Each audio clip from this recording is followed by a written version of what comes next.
Check 1 2 1 2, bitch.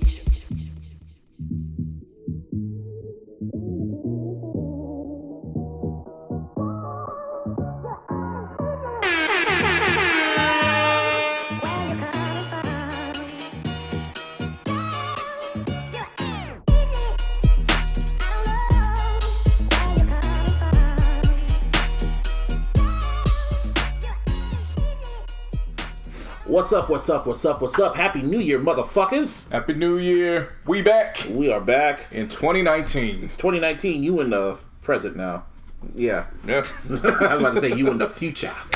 You in the future. But yo, this is Busby if you don't remember. And over here, it's JC No Huddits. And Martin. Yo, what's up? What's good? Happy New Year. Yeah. Happy New Year. And this is episode 116. Says I just whooped your ass. Give me a hell yeah! Just like how he just says that. Whoop your ass! I just, I don't dance, son. I don't dance. I'm not a sexy. I say it all. I'm not a sexy boy. I don't dance, son. I'm going to take 10 years of frustration out on your ass. Just literally just pauses and looks at you. He's like, Austin was that dude, man. That shit's still fire to this day, man. To this day. 96. That was the year for Austin, man. I'm going to watch some old Austin 96 shit. Hey, how was y'all holidays? It's cool. Chill, man. Nice and motherfucking chill. It really was. Relaxing. Real. I didn't do shit. Lakers got in the Warriors' ass on Christmas Day. Awesome. You know what I'm saying? Like, High five. And then everything collapsed after that. Shut the fuck up, Busby. God damn it. Like me and Martin were talking. I was like, what would you rather have? Lose to the Warriors and then win the rest of the way, or just beat the Warriors and have everything collapse after? He's like, fuck it, beat the Warriors. Yeah. I was like, shit. Yeah. Easy. Like, bro, I mean, if there's any, I mentioned this in the previous show. I forgot which one it was. It was, a couple shows back. I think it was the last one. Nah, it wasn't the last one. But, what you call it? My dad's a Warriors fan, so anytime we get a chance to whoop their ass, which we did, yep. I'm with it. Overall, man, shit. I was so excited. I taunted my grandma. You taunted your grandma? Yeah, she's a Warriors fan. Jesus Christ, Hey. man. You got no limits. No. Hey, nah. because what happened was when... It's like that, bro. Yeah, because back in 2016 when I was rooting against them and they had that 3-1 lead and then they got to Game 7, we all watched it. And after every single quarter, the Warriors ended the quarter on top. Every single quarter, she would run in the room, laugh, and then leave. And then they lost, and then I was like, ha, ha, and then that's when I jumped in the pool. Oh, and that's how you got the video. I will never forget that. That great moment. Right. You were like slow motion. They blew it. I was like, I'm not a Warrior fan. And I was like, I guess, nigga. Anyway, a lot of shit happened. Yeah, that was A lot of shit. Yeah. Now, what'd y'all get for Christmas? I got $450 worth of money, gift cards, and Well, damn. I was happy. I was good with it. I got good. I got Yeah, a whole bunch of clothes which I really needed. Nice. So it's like what's up. underwear and socks. I never thought I would be so happy to get underwear and socks. Bro. When I get old, it's like, damn, this is what I wanted. It's the I'm like, wave, man. Man, Like, my mom okay. bought me legit a fucking 12-pack of Star Wars socks. I was so happy, dog. when I was a kid, I used to hate that shit. For real. Right. Now it's like, oh my god, thank you. Then I got like a new hoodie, and then I got like my uncle got me a flat screen TV I desperately needed. Yeah. So Yeah, see, I re-upped on the hoodies before Christmas time, so I got like yeah. 6 brand new ones before Christmas. Damn, share it So I up, had to bro. get like 3 or 4 more. But my brother, he got me the best gift, and it wasn't money. So much so I haven't even opened it just because I like looking at it, and I want to have a special time to unwrap it. what is it? It's a pair of Death Row Records socks from was it the ones that do the socks for the NBA? Was it Stance? Stance? Yeah. It's the Stance Yeah. socks. And I just looked at them and I was like, Young Thug tears shed from my eye, and I was like, I don't even want to open that right now, G. I gotta wait for a specific moment to get these because I'm a cook in my Death Row joints. Right. That's what's up. My brother bought me a Lakers hat, bro. I was fucking shocked. You know what I mean? Hey. Him being a Kings fan, I Hey, was like, whoa. shout out to Young Mateo right there. Hey. I didn't Shout out my brother one time. I didn't ask for no Niner shit. Yeah. I feel like it's like a curse if I buy something Niner related. So I'm just like, nah. Only thing I really asked for is something Michael Jackson related. I ask my family all the time, can you just, on the list, can you just give me something Michael Jackson related? All the time. And they never give me nothing Michael, every year. Yeah. I even emphasize it. I just don't ask for gift card. Just don't give me a gift card. What's wrong with And gift card? the thing about, because I don't know, man. I feel, because me personally, I like giving gifts. You know what I mean? Like I actually like getting things that people will enjoy and shit like that, right? I enjoy a gift card. No, don't get me wrong. Gift cards sometimes they come in handy. Yeah. You know what I mean? Like along with the socks, my mom gave me a Subway gift card, so I've been hitting Subway Using every that now and then. shit. Yeah, exactly. But for the most part, if you just get a gift card, it's like, and it's a random ass like Visa gift card. Don't get me wrong, they're tight to have, but there's no real thought put into that shit. And I don't know. That's where I'm off. Shit. I'm off guilty. Hey, man. Run that to me. That's a real thoughtful like I process. said, because I like giving gifts like that. You know what I mean? Like a thoughtful gift. Yeah, exactly. I get you, but you can run that card. Run that cash one time. that card. Hey, if it was cash, Run that another cash story, one bruh. time for me. Jeez. Give me that. Did you guys do anything for New Year? I wasn't gonna do shit. Like I was like really thinking about it, and then I was just like, I ain't gonna do shit. Then my homegirl calls me because I hit her up. Going like, you trying to get drunk? It's like, I ain't doing nothing, but I'll let you know. I was like, all right. And I was just at home. So I ain't gonna do shit. And then my homegirl hits me up going, come to my house now. And I was like, okay, just bring a few bottles. And it was like people over, and we just played games. Played Cards Against Humanity. Nice. Oh yeah, I saw that on your Instagram story. Yeah, that was All right, well, played Jersey. raise your Jersey hands. Shore. Raise your hands if you saw the ball drop. Oh yeah, I did.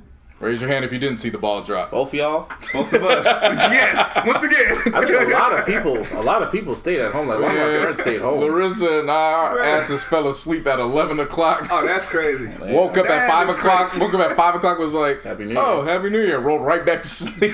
Yeah, like a lot of people stayed at. Fuck about that ball. A lot of people I know man. like stayed home, but then I was hearing like downtown. They said like it hit capacity like around 11:30. Supposedly, they said they didn't hit daylight. Nobody in after 11:30. Like, oh, we good, son.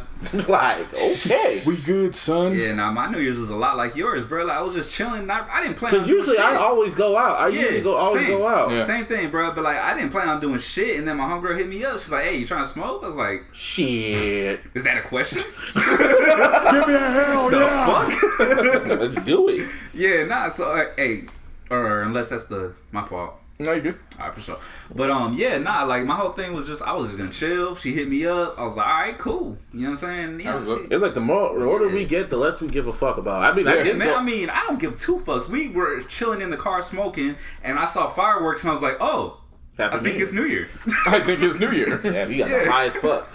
No, I mean, we had barely started. Yeah. I mean, I spent New Year's how I want to spend it. I spent it with my girl. We were at my place, so my mom, my sister were there. And then of course, right when we got off air, we added a new addition to our family.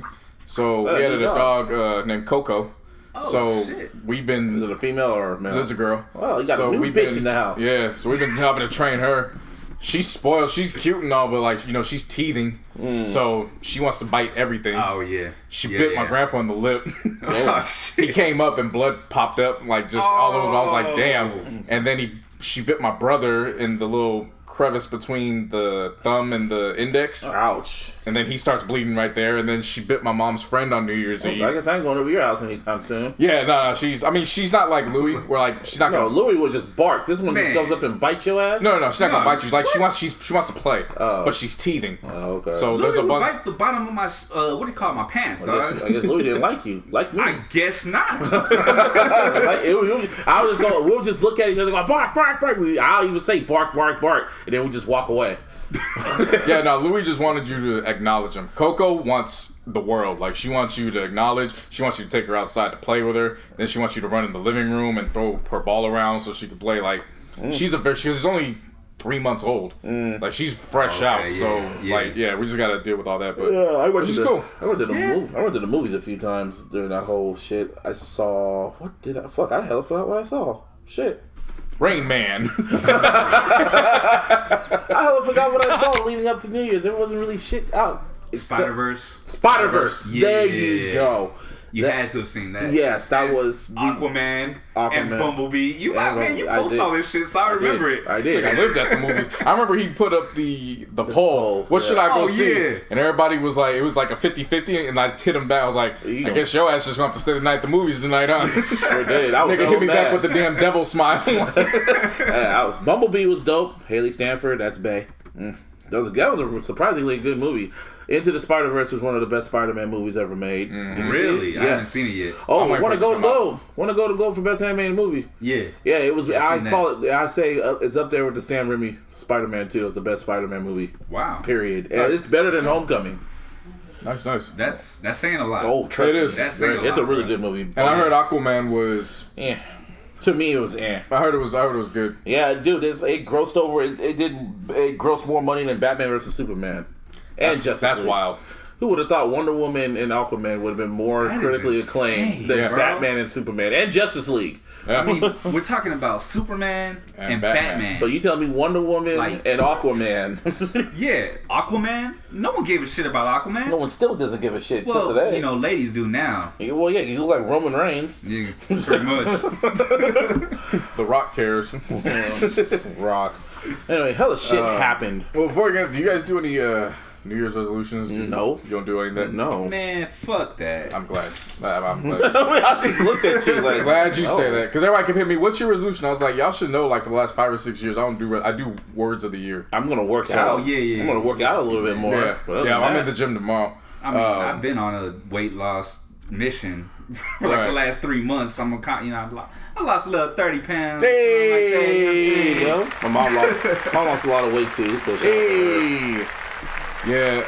Last year my word was conquer.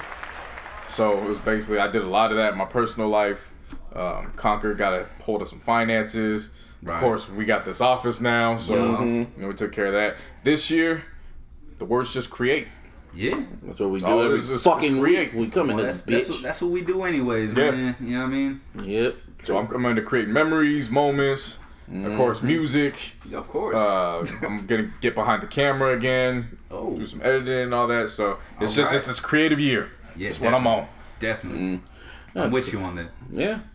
So when we went off the air after the Illies, we thought that everything was just because the industry always shuts down in December. Everything shuts down. Everyone does their shit.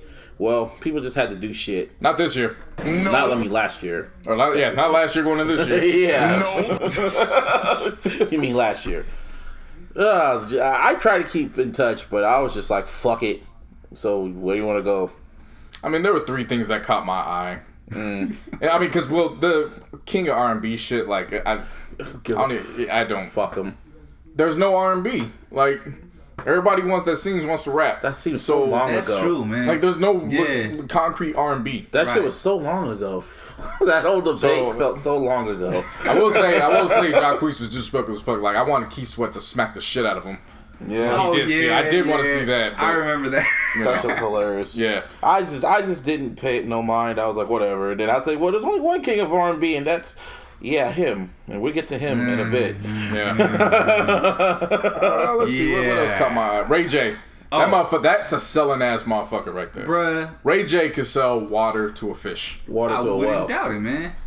Like Ray J's been the butt of a lot of jokes throughout the course of history. Of course. And none gets better than his rant when he went on the Breakfast Club against the Fab. booty hole. Oh yeah.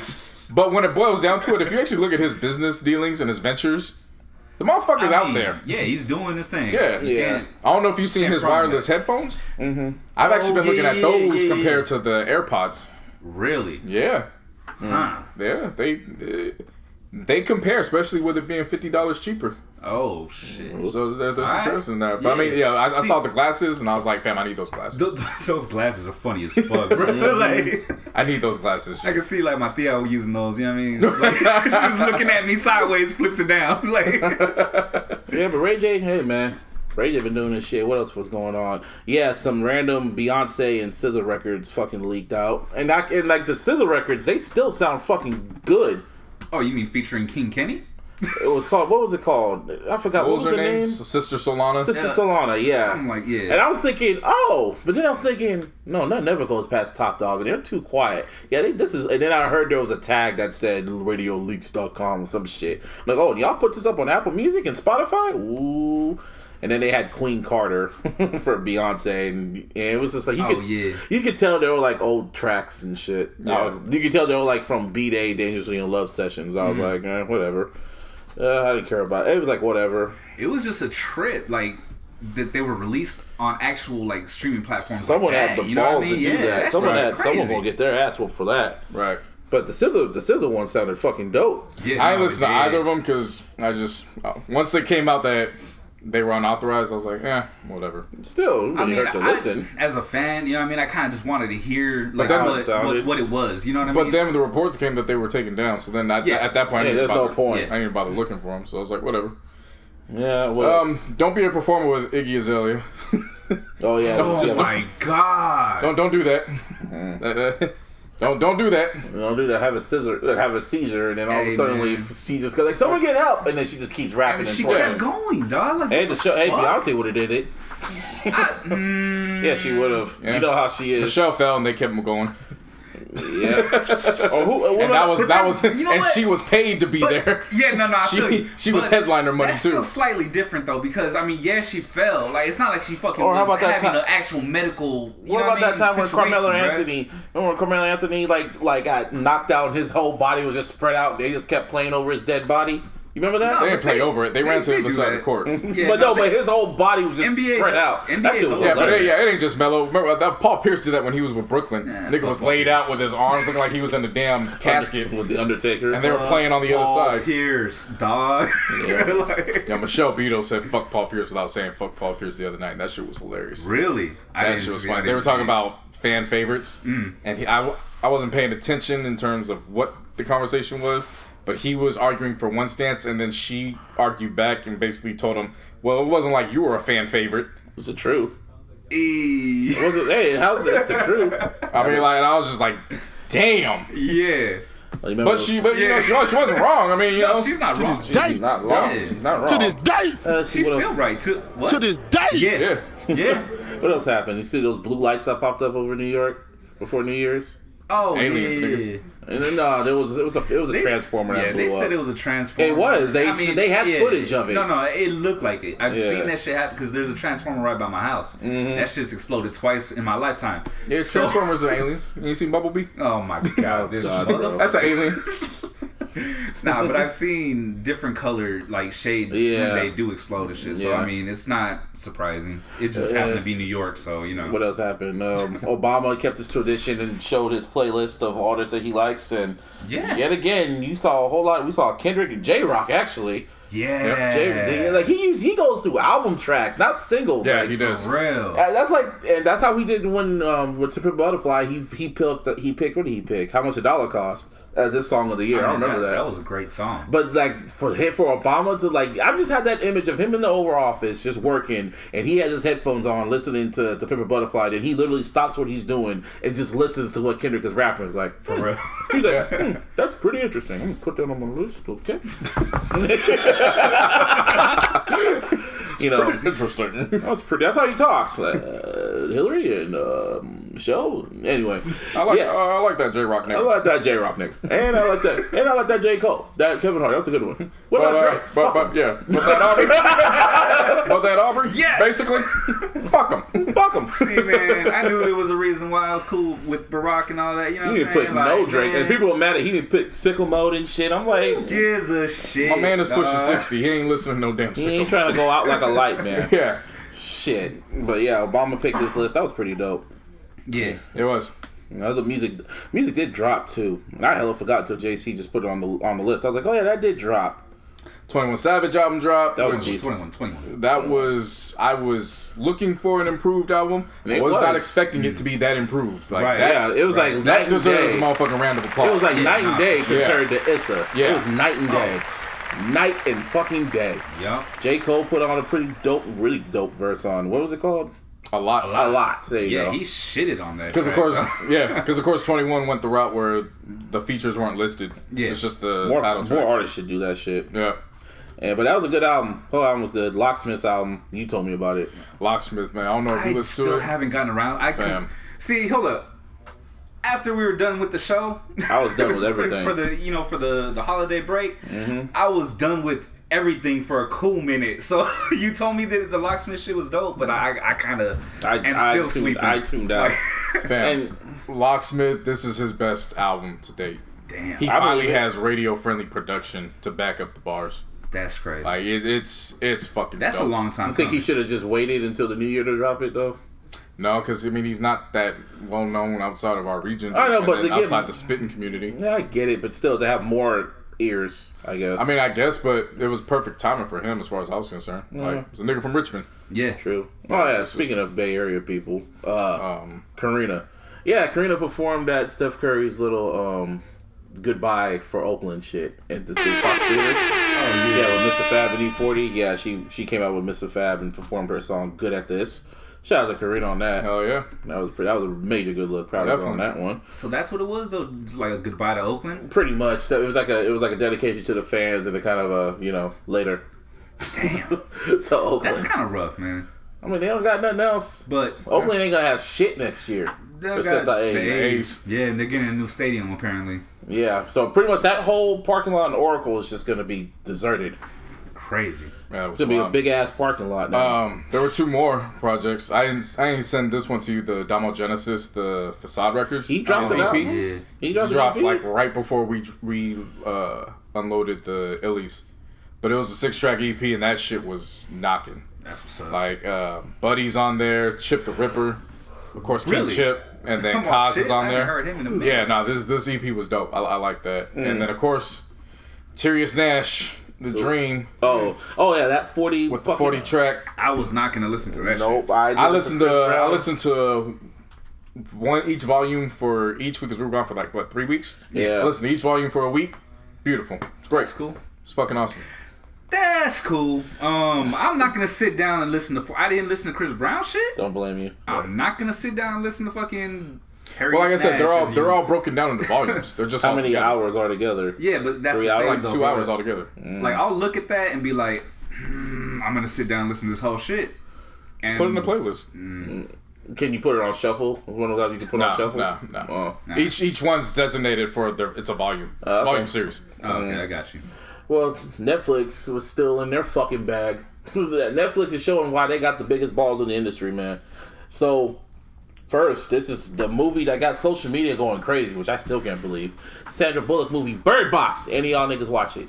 Yeah. Not me. You didn't watch it? No. Why? Because I don't like fucking following a trend. No, but before like the trend happened. I was already too late. I found out about it after. Oh. You know what I mean? So I was just like, Martine cool. looked at that shit. It's an evil world we live in. Couldn't wait to push that, huh? Nah, if y'all live under a rock, Bird Box is like the biggest phenomenon on social media right now. It's starring Sandra Bullock and a whole bunch of other people. Pretty much. What was the actor's name from Moonlight? The actor from Moonlight. The black, the nigga. The nigga from Moonlight. I forgot his name. He's just the black nigga. John Malkovich was in it. John Malkovich was in it. MGK was hella random. Lil Ray was in it. Lil Rel was in. Lil Rel was in it. Rel. Yeah. That's cool. It's pretty much like, just think of The Happening meets The Walking Dead. It's a better Happening, but at the end of the day, it's still It's kind of the same shit. Yeah, because not a lot of shit got solved. It wasn't that. It was okay. I didn't get angry when I watched The Happening. I was angry because of just how bad the acting was. That shit was. They're killing themselves. Just give me a minute. This is Mark Wahlberg saying this shit. There's children down there. Just give me a moment to think. Will somebody give me a goddamn minute to think? Fuck that movie, man. Why did you bring that shit up? Nah, I actually enjoyed. Big mad right now. I actually enjoyed Bird Box. I actually enjoyed it. Besides the ending, the ending was stupid. But no, I don't want to say it was stupid. It was just like, yeah. You know, Larissa's she gets attached to the characters, so as each one ends up sacrificing themselves for the other. Well, That's it. The movie's been out for like months. Yeah, but then you got Martinez niggas that ain't. He doesn't care. Yeah, but you got Martinez niggas that ain't watched it that do care, and you know they take advantage of the holidays and work OT hours. That's true. But you know she gets mostly attached to the characters, so she's crying. She's actually crying. Yeah, I'm sitting next to her and I'm like, okay, like she's crying. That's cool, but. Where the fuck did MGK and that other chick go? I'm just like, you know, like. I think I'm just saying because of the popularity of the movie, they're gonna set up a sequel, pretty much.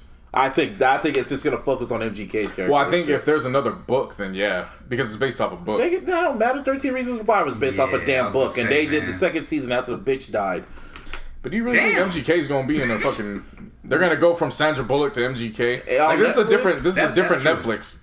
That's true. This is Netflix. 5 years ago, Netflix, I could have seen that because Netflix wasn't seen the way it is. Matter but of fact, you might only but see the 2007, MGK. They can just hire other But in actors. 2017, we They saw can Will just- Smith at the end of the year. Yeah. Last year we saw Sandra Bullock. I don't think they just going, oh yeah, let's put MGK in this motherfucker. Hey, well, Sandra Bullock was looking good in that shit. She was looking always good. looks- she's always looking Dude, good. like, I saw she's like 54, and I saw that other movie that she was in with Ryan Reynolds. I forgot what it was called. When she was, when they were trying to play a couple getting married and shit.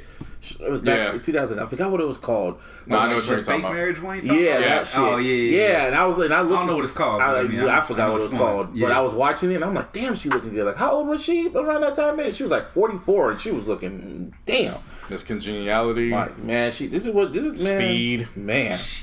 Shit. It's her and what's like the one that's everybody always jokes around, like Sandra Bullock's the American one, and then I forget the other one that's like the Latin one. She was in Salma Grown Ups. Hayek? Like, Salma Hayek, yeah. Yeah. Both of them. That's what I was thinking. Yeah. I was like, I couldn't. Yeah. The name didn't process. Yeah. Yeah, but Bird Box, y'all can watch it. There's another show y'all should watch. I've been telling everyone about this. It's starting to become really popular now, but it's called You. And it was on Lifetime. It was on Lifetime. And I remember when I was waiting for Black Mirror to premiere, I was just like, okay, let's see what this is. Because I saw it on my recommendations, and I was like, You, what the hell is this about? I'm like, all right. And I saw the premise, and it's about this dude who's obsessed with a chick. So I'm like, okay. So we follow this guy who was on Gossip Girl. I forgot his name. I know y'all never watched Gossip Girl. Nope. But yeah, but I remember him. He was in hella other movies and shit like that. But he works at a bookstore, and this chick comes in, and he's like, "Oh, okay." And we're hearing what he's thinking, pretty much. And pretty much he gets like he's kind of flirting with her. They're kind of flirting with each other, and she gives him his fucking her credit card because to pay for it and shit like that. And he looks at her information, like not her info, but her name. So he types her name in social media, looks her up, and he just stalks her. And the whole show, What kind of shit is that? yeah, you say that, and he's literally stalking her. You knowing what he's thinking. It's like 10 episodes. It's fucking crazy. Y'all should watch this shit. It's getting very, very popular now, and I knew it was gonna happen. But yeah, trust me, you and Larissa should watch it. You know what we have been watching? What? Motherfucking Bob Ross, rest in peace. Oh yeah, The painter? Yeah, I saw that on the story too. fam. yeah. I was saying like, wow, Fam. watch. Oh shit! Because we got the vape pen. Oh, so we were one random night we were just like, all right, so what are we gonna watch? Yeah. And so she had just finished watching Skin Wars because I guess RuPaul is a judge on one form of the show, but then he's a host on the other one. Okay. He's not drag or anything. He's like the host and the judge. Yeah. So she's been getting into that. But one night she's like, I want to watch it. I was like, I don't want to watch it tonight. So I'm scrolling through. I'm like, well, what else is there painting? And I'm like, Bob Ross. I was like, I never really watched Bob Ross when I was younger, but of course he's been out there. Let's watch. Fam. Bob Ross just does whatever the fuck he wants to do, and then you think the fucking portrait is going nowhere. And all of a sudden this nigga puts 2 lines, brushes them bitches together, and puts a whole bunch of little dots. Next thing you know, it's a fucking meadow. And the whole time I'm watching, there was one point he did it so well, I threw the pen on the ground, I got up, and I walked away. And I was like, turn it off, let's go. I'm not watching this shit. Yeah, I'm done. I'm Yeah. done. Shit. Like, Bob Ross is, yeah. And I kept trying to tell her, because she's like, how is he doing this? I'm like, he's a murderer. And then she's like, no, he wasn't. And I was like, let me go look up his information. And of course, I said this not knowing. Yeah. But I go look up his information. Yeah, he was a general sergeant in the Air Force for like 20 years. Yeah, he's hella calm when you watch that shit. Yeah, but he's hella calm because he said he had to yell so much in the services. He was just that he made a vow when he left he was never going to yell again. That's pretty scary. So yeah, but I was telling her, I was like, I'm not saying it to be funny. I'm like, he probably was going to these places and he was probably having to kill people in the line of duty. So these were all the settings where he had to do it in. I'm just imagining him just painting. So yeah, I'm just painting this little dot right here. Yeah, this is when I just shot that little boy in Vietnam right here. Well, you can tell it's what it is. What I'm saying because he's going through it, and then all of a sudden he's just like, you know, if we put the screen up, you can see I have 3 little critter squirrels, and they're just the craziest little critters. I mean, they feed them. They just want all the joy. And that's what it's all about. Now, as you can see, we're just back to brushing, and then see, this is the part when I choked. Then he had one. Then he had one. He said, "Of course, you can go at your own pace. See, we don't make mistakes here. We just make nice, happy accidents." And when he said that, I was like, man. "Oh yeah, he got bodies on him for sure." But this motherfucker's the GOAT, so I ain't saying shit. Well, so rest in peace to Bob Ross. when did he die? Way back in the '90s, he had he had lung cancer. I remember he did like a little promo for Nickelodeon one time. That's how I remember him. Yeah, I remember that. and then of course he's had a second wind of fame posthumously on the internet with the meme. Oh, and then of course Deadpool when that part. But Martine, spark up, watch some Bob Ross. Man. You will be the most fucking entertained. That sounds like a fucking Netflix. plan, bruh. That sounds like a fucking They plan. adding game shows on Netflix now. They are, yeah. I remember they have Idiot Test. You should watch that shit. When you're fucking blown. And Jeopardy. Yeah, Jeopardy is fun, just in general. I like that shit. I don't know, because my grandpa used to watch it, so I kind of like, you know. Idiot Test is they do like fucking trick ass questions. You got to be really quick with it. It's like, you know what? My cousin showed me that shit a couple years back. Yeah, that I guess they. tight. Yeah. And then speaking of tight, Black Mirror came back. Air the horns. And we're thinking it's gonna be season 5. Nope, it's not season 5. Nope. It's a movie, but it's not It's not like any movie. It's called Bandersnatch, and it is an interactive movie, like what your own choose your adventure shit. Man, this shit was a fucking trip, man. I thought it was really creative and it was fucking dope. I think I went through all the endings but one. Oh yeah, you told me that. Yeah, like I went through all the endings but one, and then at that point, I didn't even want to go back to redo it and try to get back to that one, because after a while, I was just like, okay, the concept was cool, but if I wanted Goosebumps, I would have just went to Barnes & Nobles and got Goosebumps with the different endings. But yeah, it's like a book, but this is visual. It was visual, and it was like a movie. Man, imagine they do that for a horror movie or some shit. If they did it for a horror movie, that would cool. Fucking sick. And if they did it for a certain type of series. But for like a movie like Black Mirror, I don't want to see that for Black Mirror. Just give me the weird ass ending at the end. But like all of them are weird. All of them are weird. All of them are weird. All the endings were weird. So the one where where they were acting and he figured out he was on set. Yeah, that one really wasn't weird. It was just like, oh, they got that from the Twilight Zone. Mm-hmm. That's what Black Mirror is, pretty much. It's like a fucking... No, but that one was directly... They had a whole episode, which was the cat that, mm-hmm. you know, he thought he was real life, and it was just a movie set. Yeah. Yeah, but that shit was dope. I like Black Mirror. Did you watch it? Nope. Yeah. Okay. Nope. It was creative. I thought it was creative. I heard a lot. I've heard a lot went to sleep during the holidays. Huh? This nigga smoked and went to sleep during the holidays. Did you not hear me when I said this shit? Well, hey.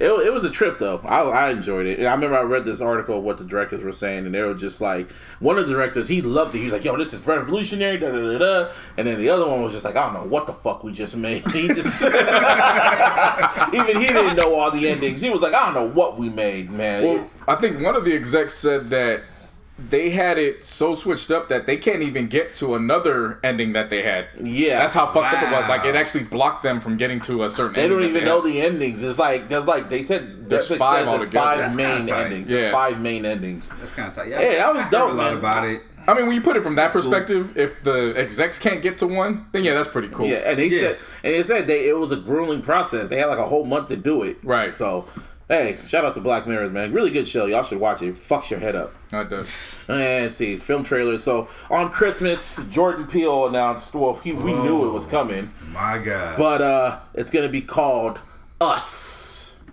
Give me a hell yeah! Well, yeah. And, I was like, okay, where can he go after Get Out? Like, where can he go from here?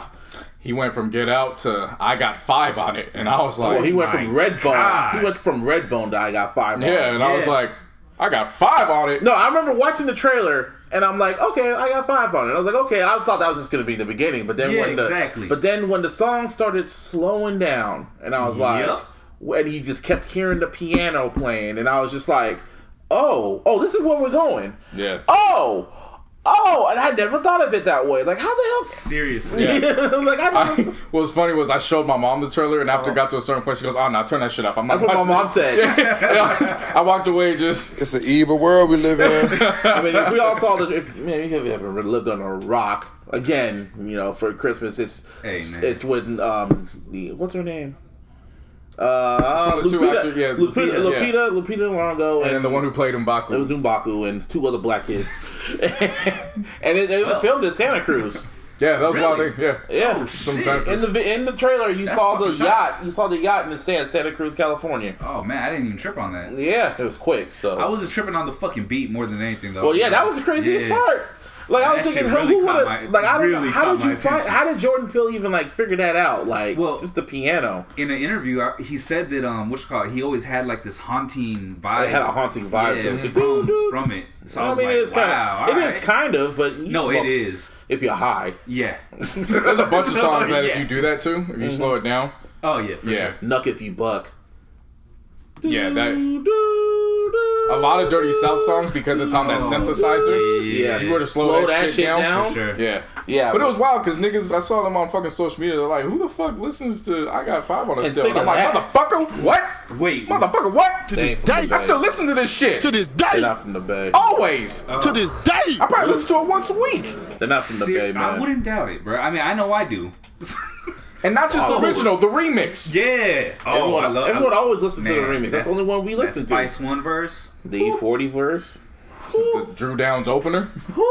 Oakland. Bruh. Nah, but the whole Richie Rich. the Yeah. premise of the Oh, movie, shit. the premise of the movie is a black family goes out to Santa Cruz to vacation, and all of a sudden their doppelgangers show up. If you don't know what a doppelganger is, it's like they're twins, and their doppelgangers are gonna fucking kill them, and that's the premise of the whole movie.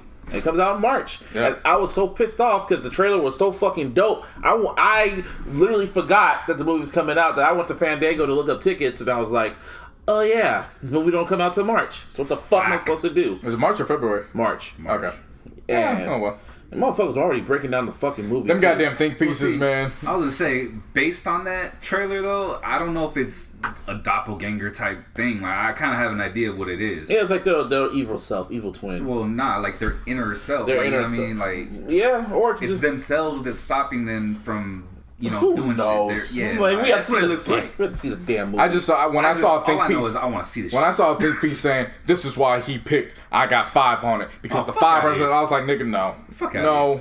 no, he The even movie was in said, Santa Cruz, the fucking Bay Area. he even song, said and in it's an chilly as interview. hell. He even said in the interview, I'm gonna move to Northern California, and I got 5 on it. So I said, why not? Yeah. It's like there's nothing to it. Everybody else, Seriously. God damn. seriously, like. I was like, come on, bro. But somebody did bring up a good point. They were like, "Ain't this just the Proud Family movie?" And then they actually showed The the trailer for clips the of movie. that Yeah. with the actual trailer mashup. Yeah. And I was like, Whatever. that might be. Either way, I'm still seeing you'll this shit. still get my money. Yes. I wonder if this is gonna Yes, be in you the will. same universe as Get Out. That's what I wonder. That's what I'm wondering. If it's in the same universe as Get Out and shit. I mean, It's possible. Jordan Peele kind of said he kind of wants to do some shit like that. Have it all in the same universe. I mean, Glass is coming out in a couple weeks, and Yeah, it's in the same unbreakable Oh, yeah. split So I mean, universe. I like when directors do that. They have their own little set universe. their own little set universe where everything connects. Right. I mean, what's his name? Kevin Smith did that. Mm-hmm. Yeah, with Clerks and all that shit. So, yeah, I can't wait. Also, what else we can't fucking wait for? Oh, man. ESPN on some fucking assholes, man. Oh, dude, are you kidding me? Fam. Well, we gotta wait a year now. 2020? We gotta wait a year. That's Fam, some trash. that's what I was shit, saying. You're bruh. talking about March. You got to wait till March, and I'm like, wait till March, like what? For what? For the For Us. us, and I'm I like, know. well, you complaining about that, motherfucker? This Yeah. goddamn the Bulls one. If y'all don't know, ESPN it has a collaboration with Netflix, 30 for 30, called The Last Dance, where they show never before seen behind the scene footage of Jordan's last run with the Bulls. It's not just Jordan; it's everybody's last. Not run. just It's Jordan, the 1998 everybody. The season. 1998 season, the That's when infamous Jay season. Cross's dumbass was like, "We're not resigning Jordan," and then at that point, everybody was like, "Well, we ain't coming back then, so For fuck real. it." So that was literally That was the dance. last dance. That was when Rodman went wrestled for WCW during the finals, and And when that trailer hit, and when Twitter got a hold of it, that it was a beautiful night. Oh my god, that was Oh, hilarious. Round of applause to everybody who Everybody was participated. thinking threes. Yeah. Just shit that Jordan would. It was one of those you had to be there. Yeah. You had to be there to see it. It was. One of mine went viral. Then it got dark, and I had to stop. It was good. Why do you always go viral though, dog? Like, how do I- you do that shit? People love what I say. What can I say? Eh. That's debatable. Hey man, I just say the right things and I hit the right tones. Definitely. I don't know how. I don't even know how it happens. It just fucking happens. I follow the right people. I was like, how did he do it again? I be looking at it and I be like, I don't even want that. Then I be getting like 15 retweets and I'm like, ugh, man, turn this shit off. It's fucking bothering me, man. Leave me alone. It gets annoying after a while. So. I would never want to go viral. And that's not saying it to like, I know. You know what I'm saying? If it happens, it happens. But like, I just, leave me alone. Most of my work is done on my phone. I gotta mute the shit. And, I just remember when Kim K fucking retweeted me and I was just like, what the fuck? And that was a wild day. Yeah. My phone died. Yeah. I was there.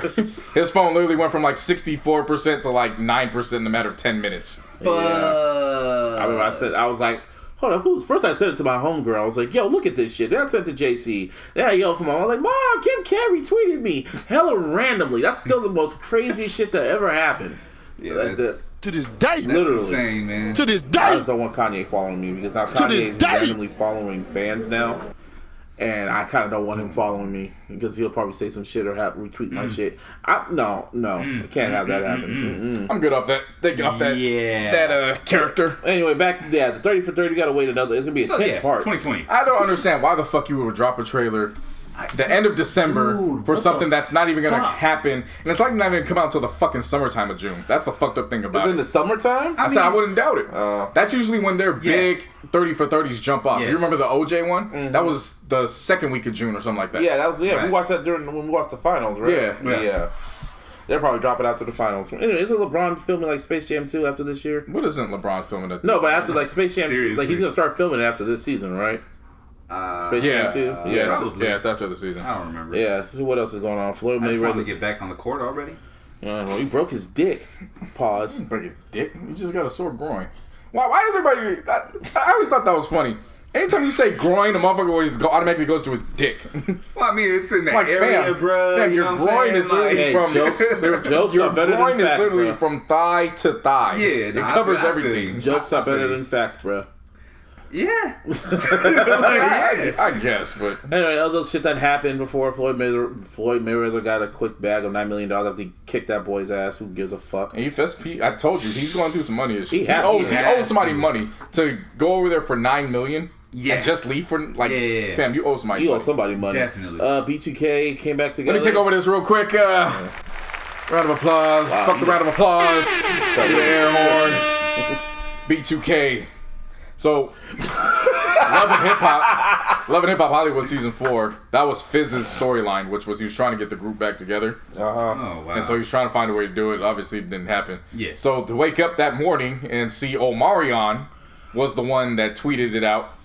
And I'm like, okay, it's not April. Oh shit, they're really going on fucking tour. And then you actually see who else is going to be on there. So you got Pretty Ricky.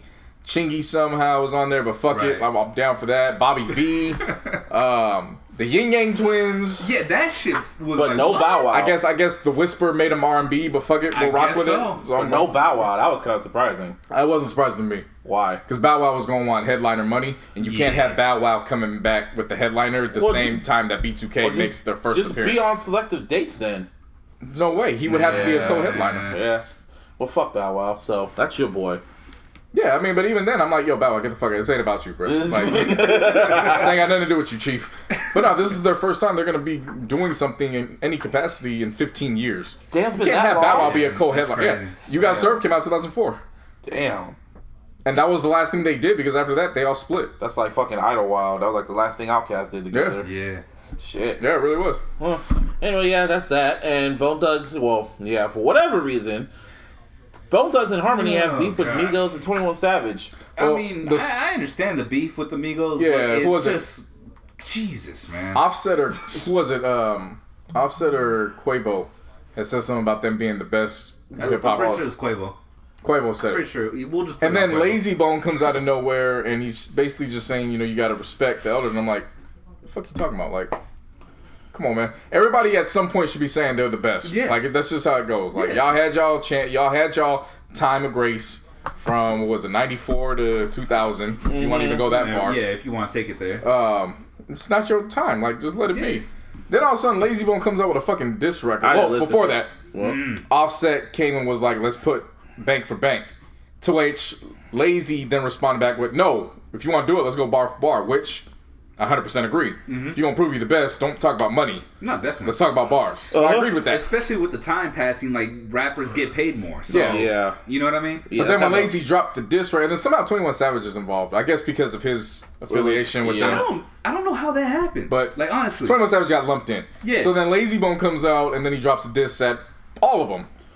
I didn't listen to it. And I pressed play because at first when I was already going to it, I was like, this ain't gonna be good, but let's just confirm. Yeah, no, I listened to it too. And I hit play, and I was like, why'd Yeah. the fuck did you? Why'd you Was do it this? good? No, No, it was trash. It was horrible. It was complete trash, dog. Worse than Killshot, in your opinion? Oh, definitely. Well, see, that's the thing. I didn't think Killshot was all that bad. Damn. But this was fucking trash. Damn. See, I like Lazy Bone. I can't. That's why I didn't bother to listen. Yeah. Yeah. So then, when you think everything is set in stone, 21 Savage goes on social media and is like, that shit was trash. That shit was trash. And then Migos members are saying it was trash. Well, then here comes Busy Bone, Crazy ass. the Busy fuckest, Bone. ruggish Bone. From Nah, this crackish he's room. on, and you know, Joe Budden said the shit right. He's the one who should have been called Crazy Yeah. Bone because that motherfucker is crazy. That's Brazy Bone. That's I Brazy. That's definitely Brazy. remember like a few years ago I interviewed Bone Thugs and Harmony, and I remember I was like, you interviewed Bone Thugs and Harmony? I was like, okay, yeah, including Busy. I was like, okay. I was like, I had to. I remember when I announced it. I was like, yeah, I interviewed Bone Thugs and Harmony, and I was like, yes, including Busy. And everyone's like, oh, congratulations. I'm like, oh wow, okay. This is the moment. Busby had a moment right now. I'm having a moment right now. So Yeah, so, no, but he comes up with a fucking Civil War Oh my god. shotgun, and he's just, I'ma kill you niggas, you little motherfuckers. They hitting those ROTC moves Bruh, and everything. I'm man. looking at Like, this and I'm like, I was fam, waiting for him to toss the freaking shotgun. I thought he in was the gonna kill air himself. and I legit thought he was gonna kill himself. The fucking musket shotgun. shit. Yeah. Musket bone. Musket ball. Like, I thought that's what it was gonna be. And then all of a sudden, shit. some lady comes out, the cops is here. Oh shit, the cops here. The nigga Like, just he mouthed that shit. He didn't Bruh. even say not one word. He's like, oh shit. like, fam. yeah. As far as I'm concerned, Yeah, man. Migos and 21 Savage won that battle. Yeah. It's a wrap. Yeah, mean, that, it's that's kinda like obvious. done deal. You have a weak ass diss track, and then you have that crazy shit on Instagram. Gotta love Yeah, it. man. It We was forgot just a one other bad combination. One other bro. shit happened. Oh yeah, before we got on, after literally as soon as we posted the episode, Kanye West decided to tweet at Arbery. That's all you. Well, no, because you're the one that hit me up. Oh, I'm happy Kanye's tweeting again because Martin's the one that let us know. I Oh was like, yeah, you know, it's anti-Drake, so of course I was like, I had to report it. But then he kept going. And then he just kept going. and He then kept I going. had He to kept tweet going. it, It was and then like he literally went the whole. Jesus. Well, he's pretty much what Does I not forgot walk with about you it anymore, bro. Huh? I forgot what he Come on, said. Jesus does not walk with you anymore. Jesus is not walking. It's been that long. I kind of he pretty much just scared that Drake like followed his wife. He realized Drake followed Kim Kardashian after the fact or some shit. Pretty much in layman's terms, he is mad that Drake followed Kim Kardashian after the rumors came out that he fucked her, and he's followed her just to add fuel to the fire. And then everything was cool for a minute, and then Drake decided to post a purple emoji on his Instagram, and Kanye went again. I would have done the same thing. As much as I had my issues, side B in 2018 with him. I would have done the same thing. Like, fam, don't keep doing the stupid shit and expect me. Like, I'm going to be petty. It's just it's in my nature. As hard as Like, it is I for will me give to you. agree with Drake. I have a high cap and I have a high patience. As soon as you start getting to that point, it's like, well, fuck it. If you want to go that route, let's go that route. But I'm not going. It's not gonna be a battle of words with me. I'm gonna be petty. I get you. As especially- hard as it was for me to agree with Drake, And especially the fact, like, I was right there. there I was with you, bro. were two tweets Shit. that Kanye put out where I just can't help but save them because they're just funny as fuck. What do you say? The nigga said, "I'm your oxygen," Oh, That was funny. and then when he said he out here running around like he popped, That was funny. And then I'm out here thinking, Yeah. I'm like, wait, No. Aubrey Shakur, he out here running reckless in these Calabasas streets, Ugh. like, Sick fam, of these niggas. And he was just talking like. He was just talking like he was like Drake's a killer. Then it's just like to me it's like, why are you gonna keep egging this nigga on, Drake? Like, stop. Like, you're not getting anything out of it. Seriously. Kanye's just crazy. Kanye ain't getting anything from keeping his name on his fucking social media. Both so- of these niggas are just weenies. That's how I'm gonna call them, weenies. I mean, don't get it wrong. I agree they're weenies, but I'm just saying at a certain point, Just I'm not gonna fault Drake for doing what he's but doing. they and both response. live down the block from each other. I know. That's whatever, man. They're technically neighbors, but I mean, Literally Calabasas neighbors. But Calabasas I got huge lots Right. or whatnot, huge land. Whatever. And then So immediately after that, the final beef that was worth taking notice of. I think the shortest beef I've ever seen. Fucking Tory Lanez and Royce the 5'9". Forgot about that shit. Oh shit! Told Royce to fucking suck his dick, and then he was like, "Okay, that's on you." Yeah. It's like, whoa. And then I just, goddamn, I remember Royce, and Royce was like, "Oh, that's on you." And usually when people say that type of shit, I'm like, "Oh, this is bad," because Royce is from Detroit, and you know who he's affiliated with? Not just Eminem. He's affiliated with the gangsters. Yeah. With the gangsters.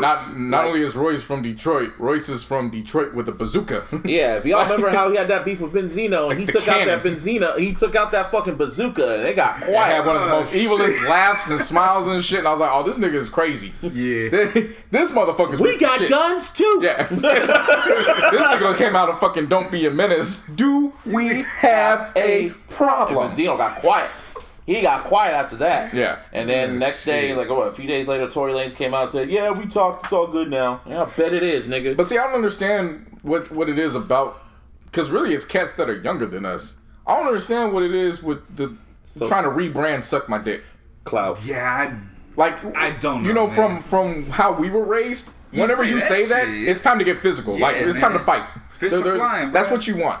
I don't understand how catch that they've fade. it's a nasty ass rebrand to use that as a way to say I've won this dispute.